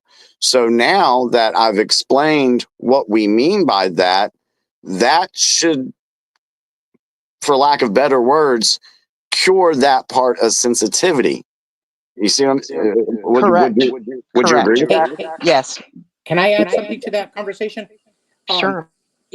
In the Bible, we as witnesses, we learned that there is a time and a place. Remember the bird song, for everything there is a season. Turn, turn, turn. In the time of battle, all is fair in love and war. When there's a time of battle, you must destroy the enemy forces. It wasn't until the end when Lincoln walked through Gettysburg, when he walked through Antietam, and then he met with General Grant. He says, there will be no hangings. There will be no court-martials. There will be no executions. And there was a blanket amnesty to all the Confederates and all the Union soldiers for everything. But during the time of battle, it has to be that way. It has to be a battle to the end. When two men, the song says, when two men go out to meet each other, only one returns. That's called battle. All is fair in love and war. And we got to get over it. Here's another thing, but there is a time for peace. There's a time of war and a time of peace. My sister-in-law, she just ran a campaign where they spent almost $500,000 to destroy her. People from California, the Democrats from California, the unions from California, the communists from Chicago, from George Soros, they spent almost $500,000 to destroy her. And in our town, we lived here 50 years. I've been here 56 years. She's been here 50 years. Everybody, her family cried when they see the postcards. They were calling her a leech. They dressed her like Hannibal Lecter. They were out to destroy. And my sister-in-law never once cried, and she won. Karma hit the Democrats in the face. They went out to kill her. They were out to, I mean, we are living in cartel territory. It's dangerous. You cannot silence yourself in a time of war. But there is a time of peace. Yes, there is a time of peace. I understand that. But we just came out of a heavy battle. So when Ruby is saying this is a time of war, let me mute myself. Sure. So when Ruby just got done saying this isn't the time to be sensitive, do you have a suggestion what I can do with that when I go through that? I mean, we're here to talk about how we feel, right? What we think about the election. And I'm just giving an example of someone from the other side of, you know, how this went down and stuff. Can I make a suggestion? Sure. Linda, what I witnessed was after Ruby had talked with you and said what she had said, and this is not an attack by no means. I'm trying to help. Your first initial reaction was to leave the stream, correct? Yeah, because I didn't feel welcome. Okay. With what I meant. I thought the show was tell us what you think or feel, and I thought, well, that's not very welcome. So I actually did that, and it's like, I don't get that. Yeah, I was ready to leave. You're right. Right. So, but why are you still here? There's a reason why I'm asking this. Because I'm really wanting to, instead of just assuming the intent of everybody on the screen, I'm wanting to ask questions and answer the questions that are being asked. That's the key right there. Ask questions, because we got mad feedback. This is hard. Feedback. Is it there? Okay, cool. That's what I would say. You asked, what could you do? And I would say, don't assume so quickly. Ask questions, talk to people. That's how me and John have worked together. John never really believed, everything that I was saying, and we didn't agree on a lot of stuff, but we were asking questions. We talked to each other, and we give respect to one another. And that has helped us to be able to, when we come up with a touchy subject or whatever, we can actually communicate, and we're both better for it. So I'm glad you're still on the stream. I'm glad I was able to actually tell you what I was meaning by that. And I think if more people would do that, then you would find everybody being able to communicate better instead of just, and this is the problem some of the XJW community have, like Jake, Ron Pomo, and those guys. Their ego is too big for them to ask a simple question or even to humble themselves to ask what someone else thinks, because they have that narcissistic personality to where they don't care what the other person, they just want to hear it come out of their mouths. Well, I do care about you, Jimmy. I care about everybody on this screen. I think you guys are amazing people, even if I disagree on some aspects. I mean, exactly. That's perfectly fine. I mean, we're not all going to be. I mean, we're all different. We all have our different views on things, but for the most part, we all want the same thing. We all want to get along with people. We all want to have a roof over our head. Money in our account. We want the basic necessities of life. So, what is the value of just arguing and fussing and fighting and putting people down? That's what I was experiencing, being put down. Let me just say one thing to Apostle. And I think I'm finding my identity within my party, which is actually dangerous. So now that I'm realizing what I'm doing, I need to step back and realize. But Linda, let me just tell go you ahead, something. Jesse. Yes. The greatest leaders that we have right now on our ticket are Democrats. The greatest, we've kicked out all the warmongers. The Dick Cheneys are gone. We have more in common than what you think. Bobby Kennedy's the best amongst us. Tulsi Gabbard is the best amongst us. The Democrats are leading the Republicans right now. So we do have a lot of things in common. And I'll agree with Linda. I'll agree. Damn that feedback. I'll get up. I'll agree with Linda when she said we don't want to lump the rank and file Jehovah's Witnesses in with the governing body. Okay, so why do we not want to do that? Because we know that Watchtower uses propaganda, mind manipulation to control its members. So for us to have woken up to that, we are sensitive and we have sympathy for those folks in there. Now, the ones that we might not have so much sympathy for is the ones that no matter what you show them, they will never believe that the governing body is evil. Okay, so let's compare that to the political side of things. Yes, I don't agree. I mean, I hold on. I do agree that there's people on both sides, Democrat and Republican, that don't espouse to the far right or the far left. And it's not fair for me to lump an average Democrat in with being a far leftist, lunatic, treasonous player. Thank you for acknowledging that. Thank you. You're welcome. These people out there, though, that are shaving their heads and freaking out and leaving their husbands and doing all that, that's more of a mental thing. Because that does sound radical, yes. They have, and going back to my illustration with Watchtower, those people have had they've been manipulated by the propaganda and the mind manipulation that the mainstream media has put out. They believe what the mainstream media says, just like the rank and file Jehovah's Witness that wants to believe what the governing body says.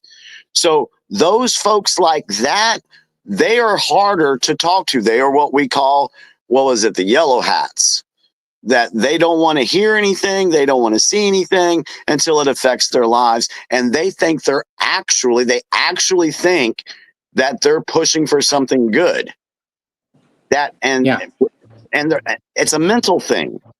Hey, Jimmy, and what about the far right? Let's talk about the far right. Look at who we have as a leader in our party.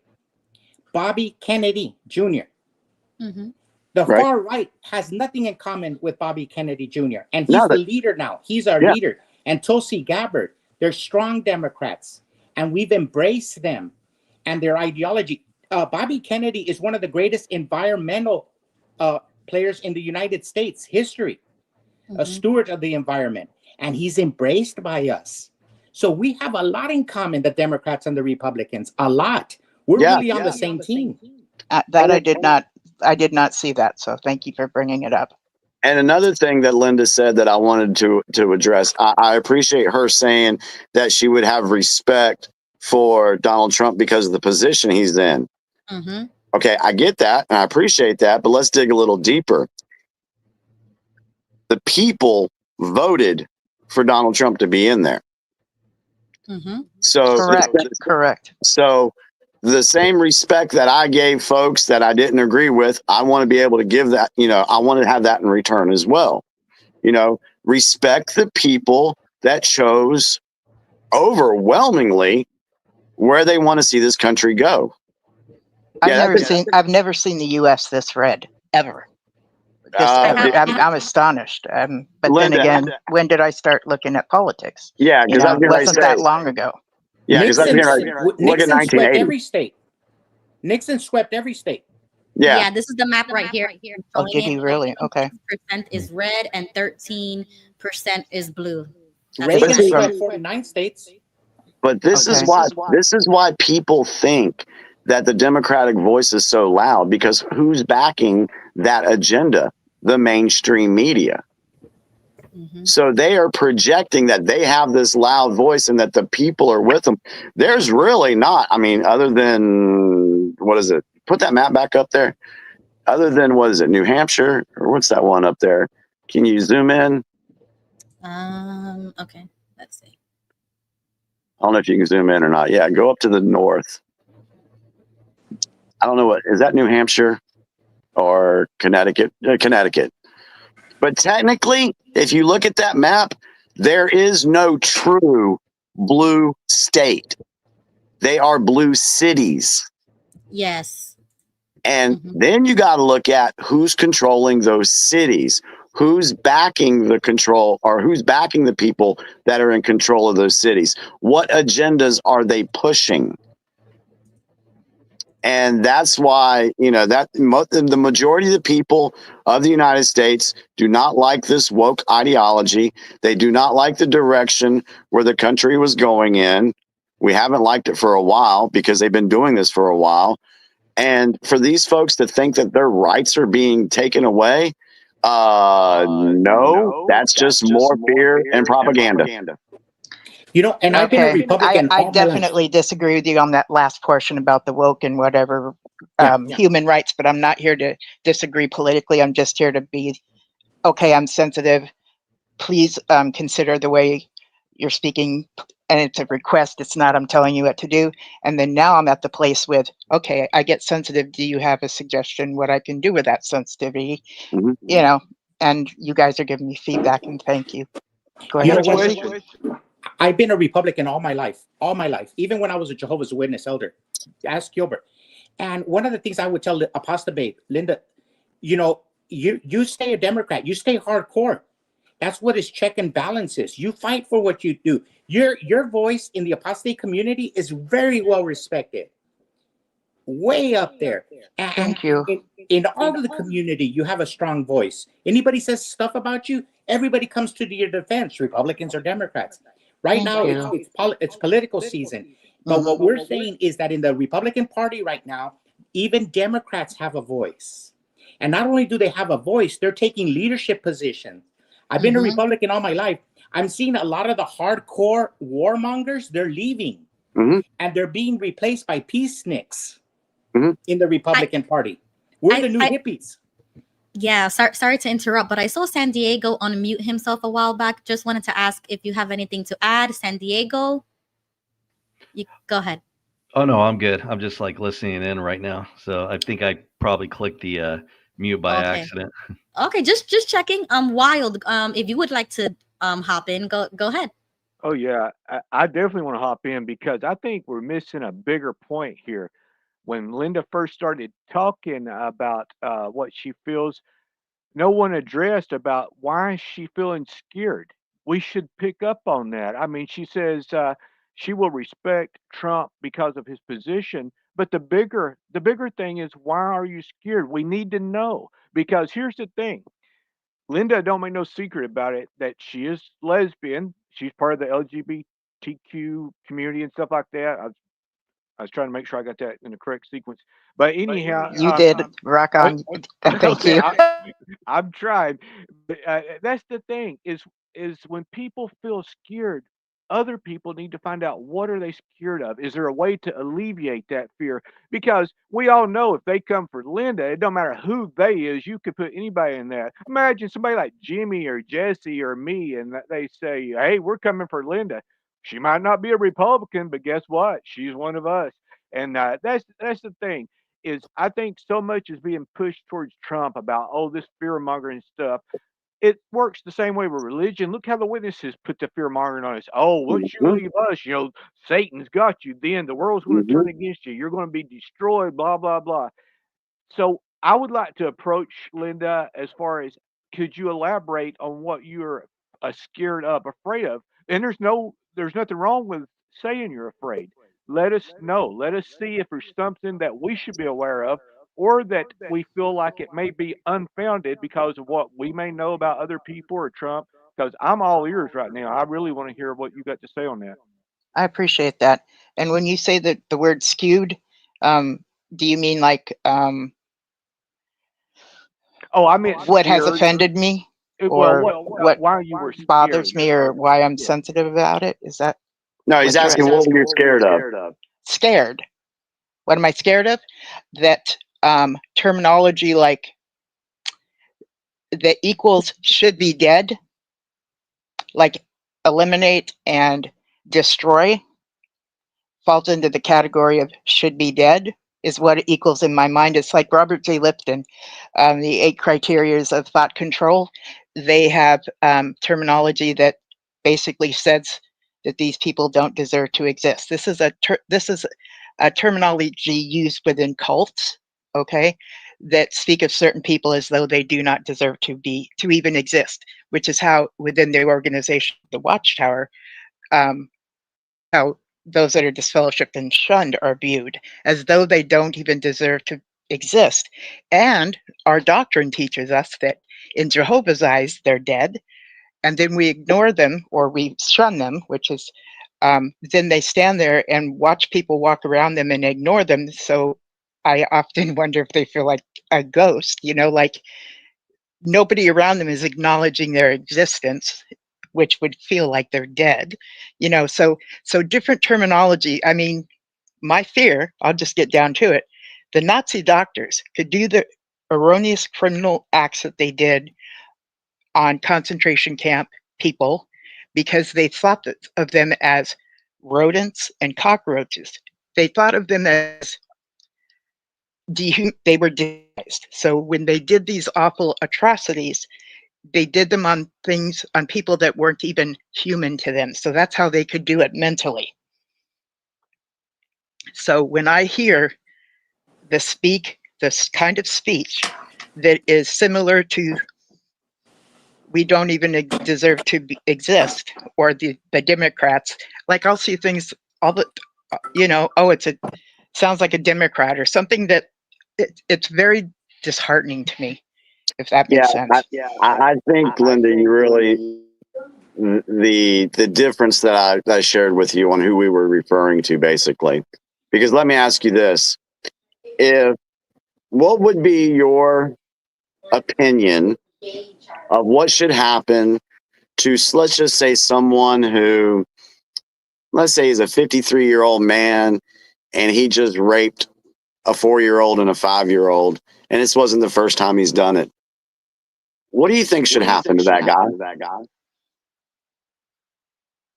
He won't get to see a courtroom because I'd take his ass out. That's what should happen to that guy. So Okay. you would eliminate him, right? Absolutely. That's what I'm referring to. Okay, and that I did not get from you before. It's and you'd have corrected me again. Thank you. I was hearing it as all lumped together. So my request was, can we, please give distinctions rather than that whole lumped together. Hey, Apostrophe, can I tell you something? I felt Sure. I felt like you did today, because let me give you a scenario, maybe a scenario where politics and Hitler and cults is like a pendulum. It swings left and right. It swings back and forth. Let's say a scenario where everybody's calling the Republicans Nazis, and somebody acts out and kills our president. God forbid it doesn't happen. Yes, I hope that does not happen. There could be a call for a martial law, and the pendulum could swing into martial law where we fall into a dictatorship. So I understand what you said. We're all walking a very dangerous, the pendulum can swing in any direction. And so when people say dehumanizing things to somebody, it is very bad. For example, in Canada, everybody calls conservatives Nazis, Nazis, Nazis, Nazis. And the other day, Justin Trudeau took a soldier up there who was an actual Ukraine Nazi in World War II. And the parliament in Canada didn't know that they were honoring a Nazi. Yeah. Because every day they call conservatives and Republicans Nazis. We're Nazis. We're Nazis. So a lot of, like Al Gore, he called us the extra chromosome conservatives. Hillary Clinton called us the deplorables. Joe Biden called us garbage. So there's a lot of it on both sides, and the pendulum can swing. So we have to be very careful. And I thought the same way you did. I got scared today. I was thinking, somebody mentioned that the deep state could go after the president. And in my head, I thought, wow, we could fall into martial law. And then all bets are off. We're all toast. So I felt the fear you did. I really did. Because we're living in very scary times. Thank you for that. Thank you. And I understand that whole pendulum thing. That makes perfect sense. Thank you. And could I say something else real quick? And this is strictly speaking as an independent. I have no loyalty to neither party. And that right there, hence, is why I have a lot of problems, is because we've probably still aware of what it says in the Bible, right? About, I wish you was either more hot or more cold. Don't be lukewarm. You would not believe how many times people have brought crap up like me. Oh, you don't want to be either red or blue. It's like, no, I want to go for a candidate that I believe in what he believes in. I don't want to toe a party line ever. I want to, each person stands on their own merits in my eyes. So, Linda, I'm afraid sometimes you might confuse what we say tongue in cheek with being real. Which you had mentioned something to me. You thought I think I could tell it upset you, but I was joking and I tease people. I referred to Democrats. Remember this? I called them demon rats, and you called me out on it, and I said, "Well, I'm sorry to interrupt. I've never learned how to banter. Okay. I've never figured that out. I think it's part of my autism.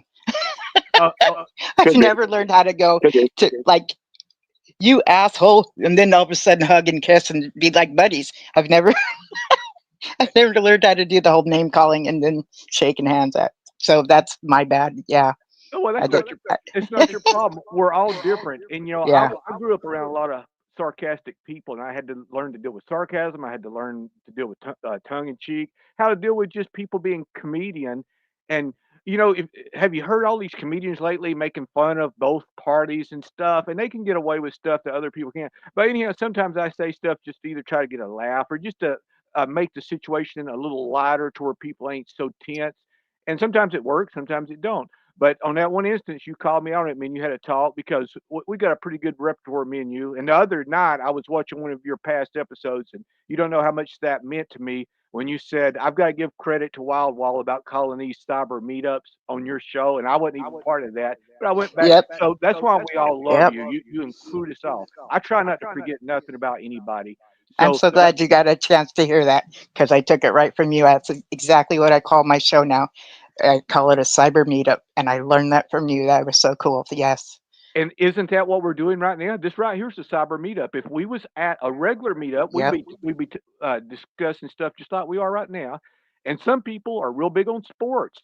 If you don't like the Dallas Cowboys, somebody might be like, "You're crazy," what you know, and they have really strong opinions about it. And I'd be like, "Well, me, I grew up with Atlanta Falcons. They've always sucked my whole life, but I still pull for them." But the thing is, everything's kind of tongue in cheek up to a point.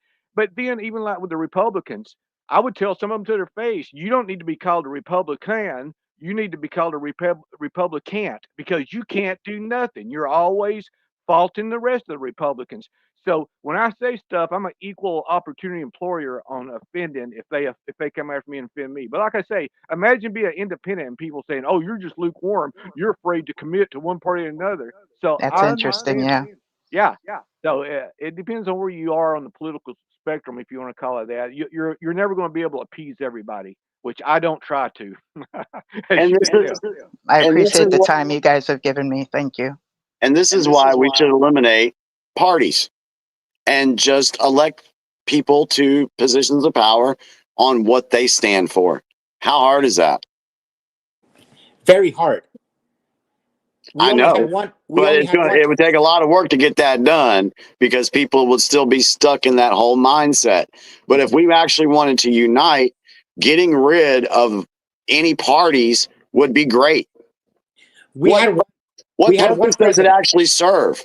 You know, you We gotta had have one checks. president that wasn't a party, and that was George Washington. He was such a great man. He was such a Yep. great man that the United States Continental Congress chose him to preside over the Continental Congress, and then they chose him to preside as the chief executive. And he was no party. And when he left, he told his nation to not be political. He knew it was going to happen once he left, and he knew it was going to happen because it's the human condition to pick sides. But yeah, you're right. In the perfect world, we wouldn't have parties, but we're not in a perfect world. We're waiting on Jehovah. Oh Lord, there's that tongue in cheek. There's that tongue in cheek. Thank you, Sorry, Pastor. Apostle Thank you, Babe. Pastor Jesse. Sorry, Apostle Babe. No, I'm just like, thank We're you. waiting on Jehovah. That's cool. You know what? It was a Martin Luther King said, "Judge a man by his content, not his or his character, not his skin color." Right? Something like that. What do you? Correct. The color of his skin. Yes. Yeah. So change color of skin to, party. Don't judge. Don't judge somebody by a party. Judge them by what their character is. Why can't we do that? That's what I was challenging.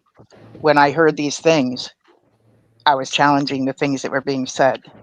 Yeah. I mean, you can have dissenting voices and opinions, but like I said, if we didn't have parties and we just elected people based on what they believed in and they can go out and they can present what they believe in to their public and then let the public decide on the person, not the party. That would be great. Yeah. Look at what Bobby Kennedy just did. Bobby Kennedy, he's like a Jehovah's Witness. Me and Gilbert always talk about it. He's got this fellowship from his family. His family hated him. That's true. They told him to shut up and sit down. He's a Democrat.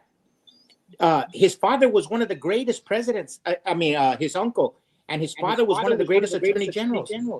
And now he's in the Republican Party. But he's not a Republican. Do you understand? Mm-hmm. What I mean? He's leading with. He hasn't changed none of his values. He's still a Democrat, but he's brought it over here because right now we're listening to him. It's just a place where he can. So if you look at the Republican Party as a tool, like a carpenter has a hammer. That's all the Republican Party is. It's just a tool that a professional uses to get job done.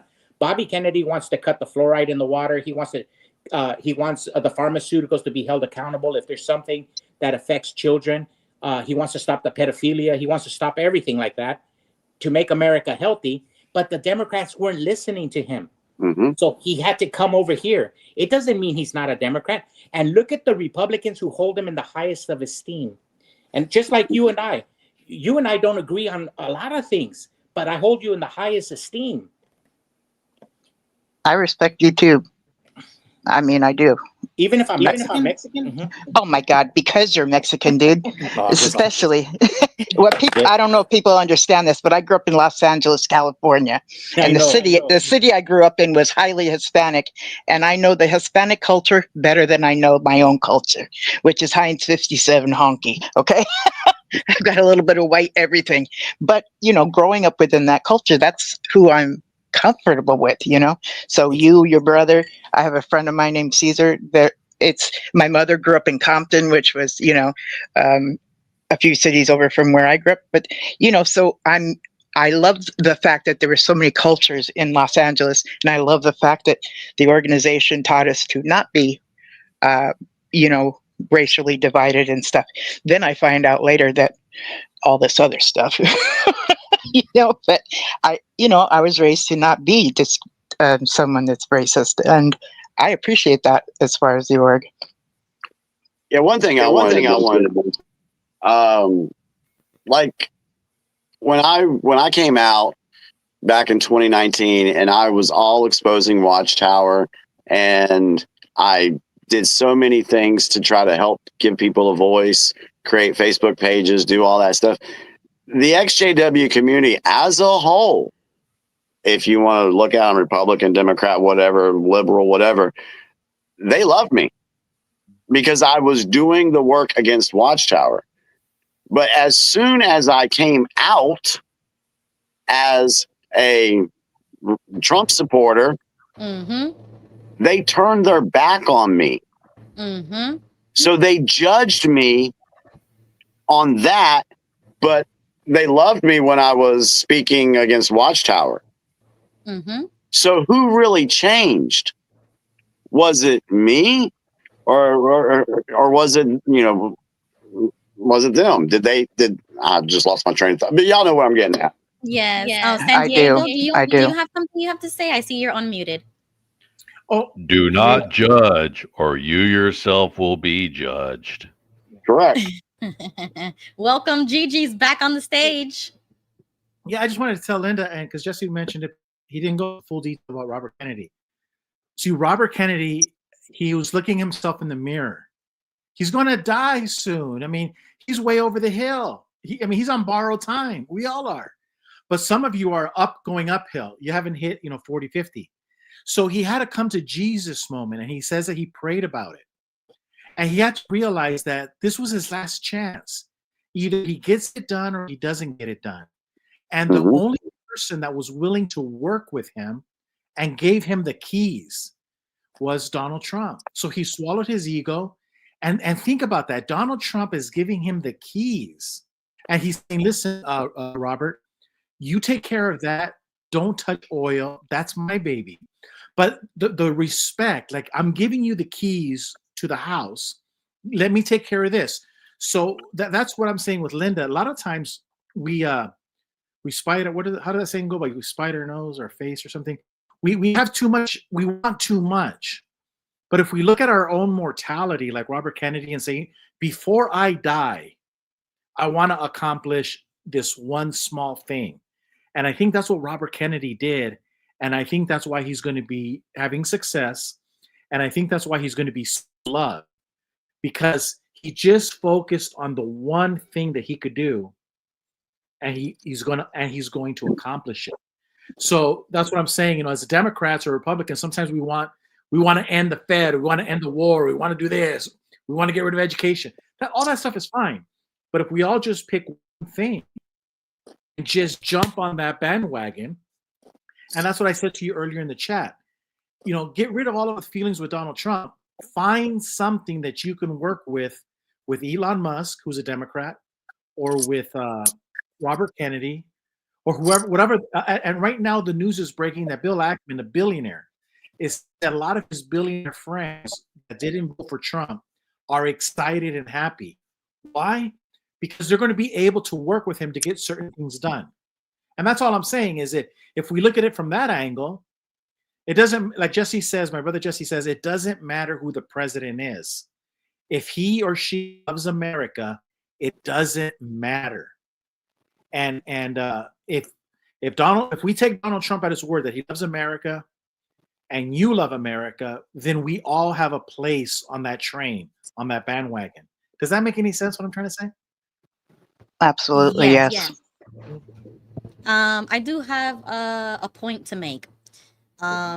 Great points everybody brought out. I'm loving it, and I loved how Linda always hops on, gives her opinion, and she's from the other side. I welcome this because this is exactly what needs to happen, and that's the whole purpose of the show. So thank you for coming, Linda. I do want to acknowledge that sometimes I could be hardcore.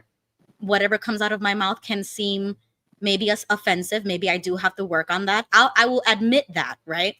But I also want to turn it positive and be like, yeah, I am kind of the hardcore. You know what I mean? Like, I am the type of friend that will not lie to you. I'm the type of friend that would tell you the truth to your face and will not, would tell you solutions. I'm not gonna like dive into that mopey kind of feeling. I'm the type of friend who's going to be like, okay, I understand, I get it. Now what's the solution? How can we make this better? How can you be stronger? How, like build that up, because that's kind of how what they did to me. So I kind of do have that hardcore, so I do want to admit that. And if I do come across a little bit hard, I know is what I'm saying. Like, I'm acknowledging it. I acknowledge that I can come off a little too hard. I appreciate that. I know that within the organization, we were not allowed to have our feelings. So today, when I get all like, oh, hell no, because I'm standing here going, I get to have my feelings. In the Watchtower, we could not pay attention to it. So that's where my little attitude is coming from. Like, how dare you tell me not to feel how I feel? It's mainly because of that, but I appreciate what you were saying. Yeah. Right, oh, look at that. Right. Apostrophe rules, press 1. Yes. Darling. Yes, but you see, that's the point. Sometimes you need a friend like me. Sometimes you need somebody who's going to tell you, straight up, okay, I understand how you feel, but let's get back to business. And that's just how I've had to survive in life. I couldn't be all up in my feelings. I couldn't be sensitive because I had 3 kids and I had to do something. You know what I mean? I couldn't sit down and cry and be depressed about my circumstances. I had to get up and do something about it. So that is going to come across. And I used to do the 3 kids. I used to do the family of 5. And that's a kick-ass job. And it is going to work was a vacation for me. Okay. When I was doing what you're doing now. Okay. I have a lot of admiration for you. Plus your homeschooling. I don't even know how you're still standing, girlfriend. I mean, I just like, wow. Wow. I have a lot of admiration for you in that area. Yeah. So, and thank you for all the ones, you guys. I appreciate that. That is too cool. Yes. I appreciate that. And I appreciate what you just got done saying too. Yes. Colty says everybody needs a Ruby. And sometimes that's true because, I couldn't, I don't like, okay, I don't coddle to people's feelings, but at the same time, I can sympathize. It's like, I understand, but then now what can we do to make you stronger so that you're not in that emotion all the time? Like Wild said. Exactly. That's what I was asking too. Yes. What can I do with this being, sensitive? How can I direct it in another area, and I got some good feedback. I appreciate that. Yeah. Yes. Awesome. And then the next point I wanted to make was that oh, hold on. I'm just gonna mute you for a second and then I'll unmute you when I'm done. The next point I want to make is that you see, and this is to the chat, this is to future viewers. You see how Linda said, oh, about the word that Jimmy used, and then Jimmy came and he responded. I hope that Linda takes that like forever, that Jimmy corrected her and gave her a clarification. Because what I see online in like Discord, Twitter, wherever, in private like chats, is that people still perceive Jimmy to be spreading hate or hateful comments because of the way he speaks. And so he just explained it to Linda. He explained it to Lucy long time ago in another stream, and yet people still stay with the narrative as if he's being hating, or that he's spreading hate, or that he comes across too hard. Like I just admitted, I might come across off hard as well. But we're here to tell the truth. We're here to educate. We're here to help you move forward. That's the point, right? So I hope in the future, the next time somebody confronts Jimmy and he explains it to you, that's it. He just explained it to you. You know what I mean? Like if Linda comes next week and she says the same thing about Jimmy, I'm going to be like, nope, Jimmy already answered. You know what I mean? Like, But I'm here to call him on it. I'm here to call you on it. Please don't group it all together, because I don't think you realize what it can cause the audience. Like it actually encourages a very us and them, a very black and white, a very us meaning we're the good guys and them the bad guys. When you say it collectively like that, I'm always going to call you out on it. You might tell me what you just said you're going to tell me, but because of my empathy and my sensitivity, I will call you out on it at times, and I will question you. I'm not going to accuse you. I'm just saying this is what could happen. Please don't be part of letting this happen. You know, I don't even think you realize that would be what you just said could even promote that. I don't think you realize it. I don't think that's even your intent, but come on, I'm requesting for you to make that distinction. Yes, you can do what is, what you do. It's not a demand. It's not I'm not going to be your friend if you don't, but Right. But I hope you get what I'm saying. No, I get you. That's the point. I respect it. But the point is, after Jimmy explained it, I hope everybody understands it the first time and accepts that what he's saying is true. Like when he gave the clarification, that's it. Don't come next week and say, oh, Jimmy is being hateful, or I'm just saying, like, for future reference, Jimmy gave clarification. He answered Linda, he answered Lucy, he could answer whoever questions him, but don't continue saying, oh, Jimmy's being X, Y, and Z. That's all I'm saying. Go ahead, Jimmy. First off, I'll say these people that are saying that, I'm spreading hate, apparently has never seen any of my videos at all, because I end every one of them wishing everybody much love, peace, and happiness. I have always tried to be a unifying factor in some way or another, always. Now, what I think people misrepresent as me being hateful or whatever, that's passion. And let me explain this, and so maybe some XJWs can understand. If you had the opportunity, you knew everything about Watchtower was fake, phony, and false, and you wanted to get somebody out, would you? I mean, of course, we've all tried to, put all the information on them, give them all the information, and you're passionate about it. But this person thinks you're just this crazy apostate. But you feel so strongly about the fact that Watchtower is an evil organization that you would stand up and you would speak loud to try to get these people's attention. Mm-hmm. I'm doing that on the political side, folks. Mm-hmm. I see things, and I've been calling crap for 4.5 years. I see a house on fire, and I'm telling you, don't go in there. Right. So people can view that as hate if they want to, but I've not said one hateful thing in any of my videos to anybody. Right. I see that thing. Oh, we got feedback.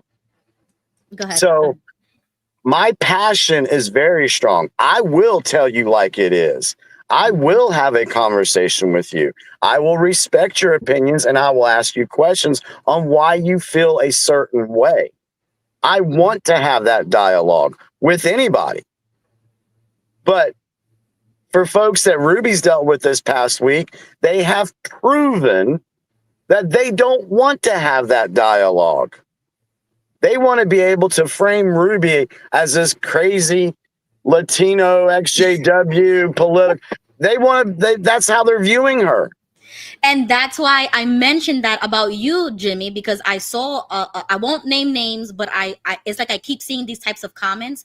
And if they're talking about you like that behind closed virtual doors, they're talking about me like that. And I'll guarantee you that those people that are saying this crap about me have never confronted me.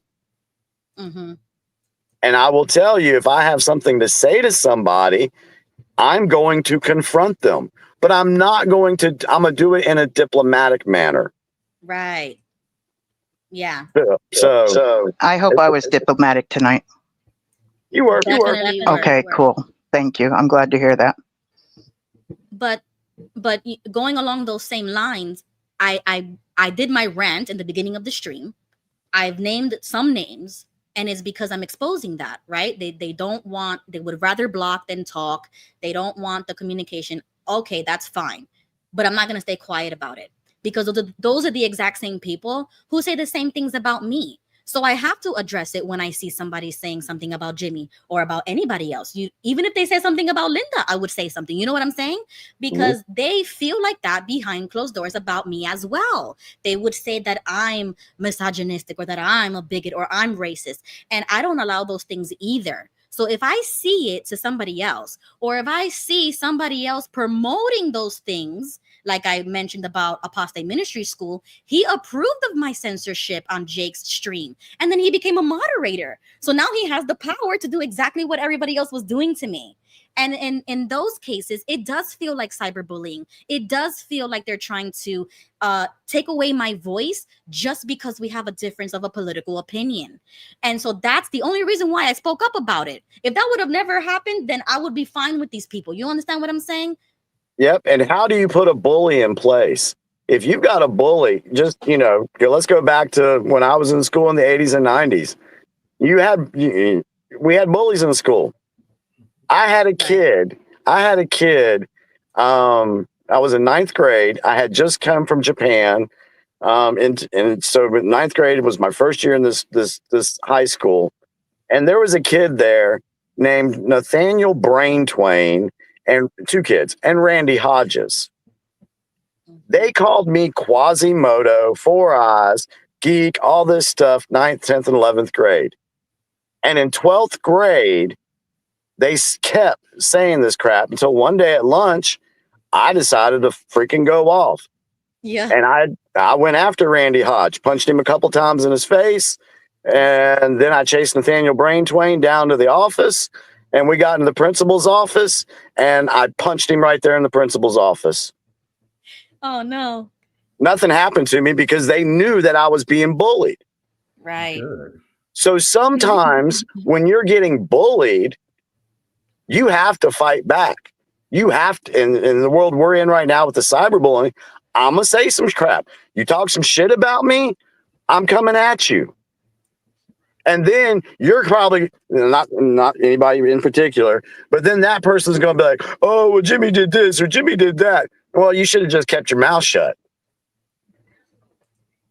So it is what it is, man. I've learned the same thing, Jimmy. The best way to stand up to a bully is to bully them back. And that's how they back down. So we definitely agree on that. Even if we don't agree on other things, I'm high-fiving you right now on that one. Well, see, that's one thing we can put in our column of things we agree on. Yes, we can. Yes, we can. And I appreciate all of you today and the way you treated me. I was actually very, very scared to show up. And it was probably a lot of just what was in my head. But Ruby, you've really helped me to feel more at ease, and so has San Diego and Waldwell, and definitely you, Jimmy. Thank you. Appreciate that. You're welcome. Always, Yes. I'm always open to a conversation. Well, you know, like Linda just said, bully back because you know they're bullying you. I would say if I like I encounter these interactions, right? It's gonna happen not the first time, not the last time. But I would never give that same type of energy back to them. I was always welcoming. I've always given, like I've extended that, just like Jimmy said, he extended that branch. So when it does happen to me, or when it did happen to me, I stood there. I waited until that the temporary block finished, and I commented again. You know what I mean? Like I didn't leave until I had to say what I had to say, and then I went off, and then I messaged him privately. So it's not so much about bullying back, but it's more about not staying quiet when it happens to you. Don't be quiet when people are pushing you around just because of what you say or what you believe. You need to stand up for yourself. You need to confront that, because they are in their own echo chamber. They say that about us, but in reality, they are in the echo chamber, because as soon as you enter that chamber and they don't allow you to be there, like, oh, get out, and they're flicking you out of there, is because they are in that echo chamber and they like it. They love to be comfortable and be around like-minded people. I get it. I understand it. But it's how you treat people when they do come on and they say, I have a difference of opinion and I'm going to talk a little bit about it. And they do about it. And then they say, oh, sorry, beep, you're blocked. You can't comment. You can't do this. And then me, the person, still waiting there and just going through this, it is a little discouraging. But am I going to cry about it? No. Am I going to say bad words and call them names? No, I'm not. I'm just going to get back on my keyboard and I'm going to text you, I'm going to DM you, and then I'm going to unfriend you. Because that's a legitimate reason to do that. Not because I don't like them, like the way Ron told me. No, that's not a legit reason to just block and unfriend people because you don't like them. No. But when somebody was advocating for my censorship and I thought we were friends, you see, this is why context matters. Yes, that's the moment where you say, okay, I thought we were friends. I thought I was welcomed here. I thought I can speak. And unfortunately, that's not the case in some XJW spaces. And this is why I created this space. It's because I know they're gonna kick me out. I know they're gonna block me. I know they hate me behind closed doors. I am disliked in this community, but that's okay because I've found my people, and my people are here. This is my people, and that's okay. And this is not an echo chamber because Linda's here. Linda is the perfect example of how she can come here whenever she wants. I entertained the other thought, the other side, and I didn't kick Linda off the moment she said that she's different, or even when she said she was gonna leave. I didn't tell her, okay, bye, go. You know what I mean? Like, this is why that's true. Did this. Yes, that's true. That's the whole growth I've been talking about. These XJWs that are doing this to other folks, they have not mentally washed their brains clean from indoctrination. Straight up. They're doing the same exact thing in the door-to-door ministry. We're there to present our literature, but the second somebody hands us one of theirs, oh, no, we can't do that. It's the same exact thing. Very good. Yes, good point. Yeah. It's what it is. I mean, at least with Ruby and me, you're going to get who we are. We're not going to shy away from who we are. We're going to speak our minds. There's going to be no question of where we stand on things. We're going to speak frankly. We're going to speak openly. We're going to, give facts and evidence when we have to. But at least you'll never question where we stand. You can't say that with a lot of XJWs out there. I hear you. I've made a point for the channel that I get to host on Saturday nights. I've made a commitment to myself that I would never push my convictions on my audience. And as far as I'm concerned, we're now free. And if their conscience allows them to be whatever it is, then yay, But if I don't push, I don't even talk much about it. That's just the thing I've chosen not to do. But I get why the two of you have been very passionate about your stance and why you're coming from that angle. But I just, I can talk about it here, but I haven't been doing it on my channel for, like, I don't want to tell people which way they should go in their belief system or their political ways or whatever. It's today we get to be free and discover who we truly, authentically are, you know? And that's what I want to promote. And I also want to promote love, because I believe love is louder than our disagreements and our, you know, any other stuff. I believe that love can be, that our love is louder. So I love you guys. And as I was on the phone, my daughter called, so I'm going to let you go so I can call her back. And I didn't catch the beginning of the show, but good for you, Ruby, for standing up for yourself in a situation where you were silenced. Okay, good for you. Good for you. Thank you for joining. I love your input. Thank you for joining. You're welcome. Thank you for having me, you guys. Bye, Pimo and Wild Wall and Jimmy and Ruby. Good night. I'll catch y'all later. Bye bye. Much love, lady. Much love to you back. Bye bye. I'm a gun throwing patriot.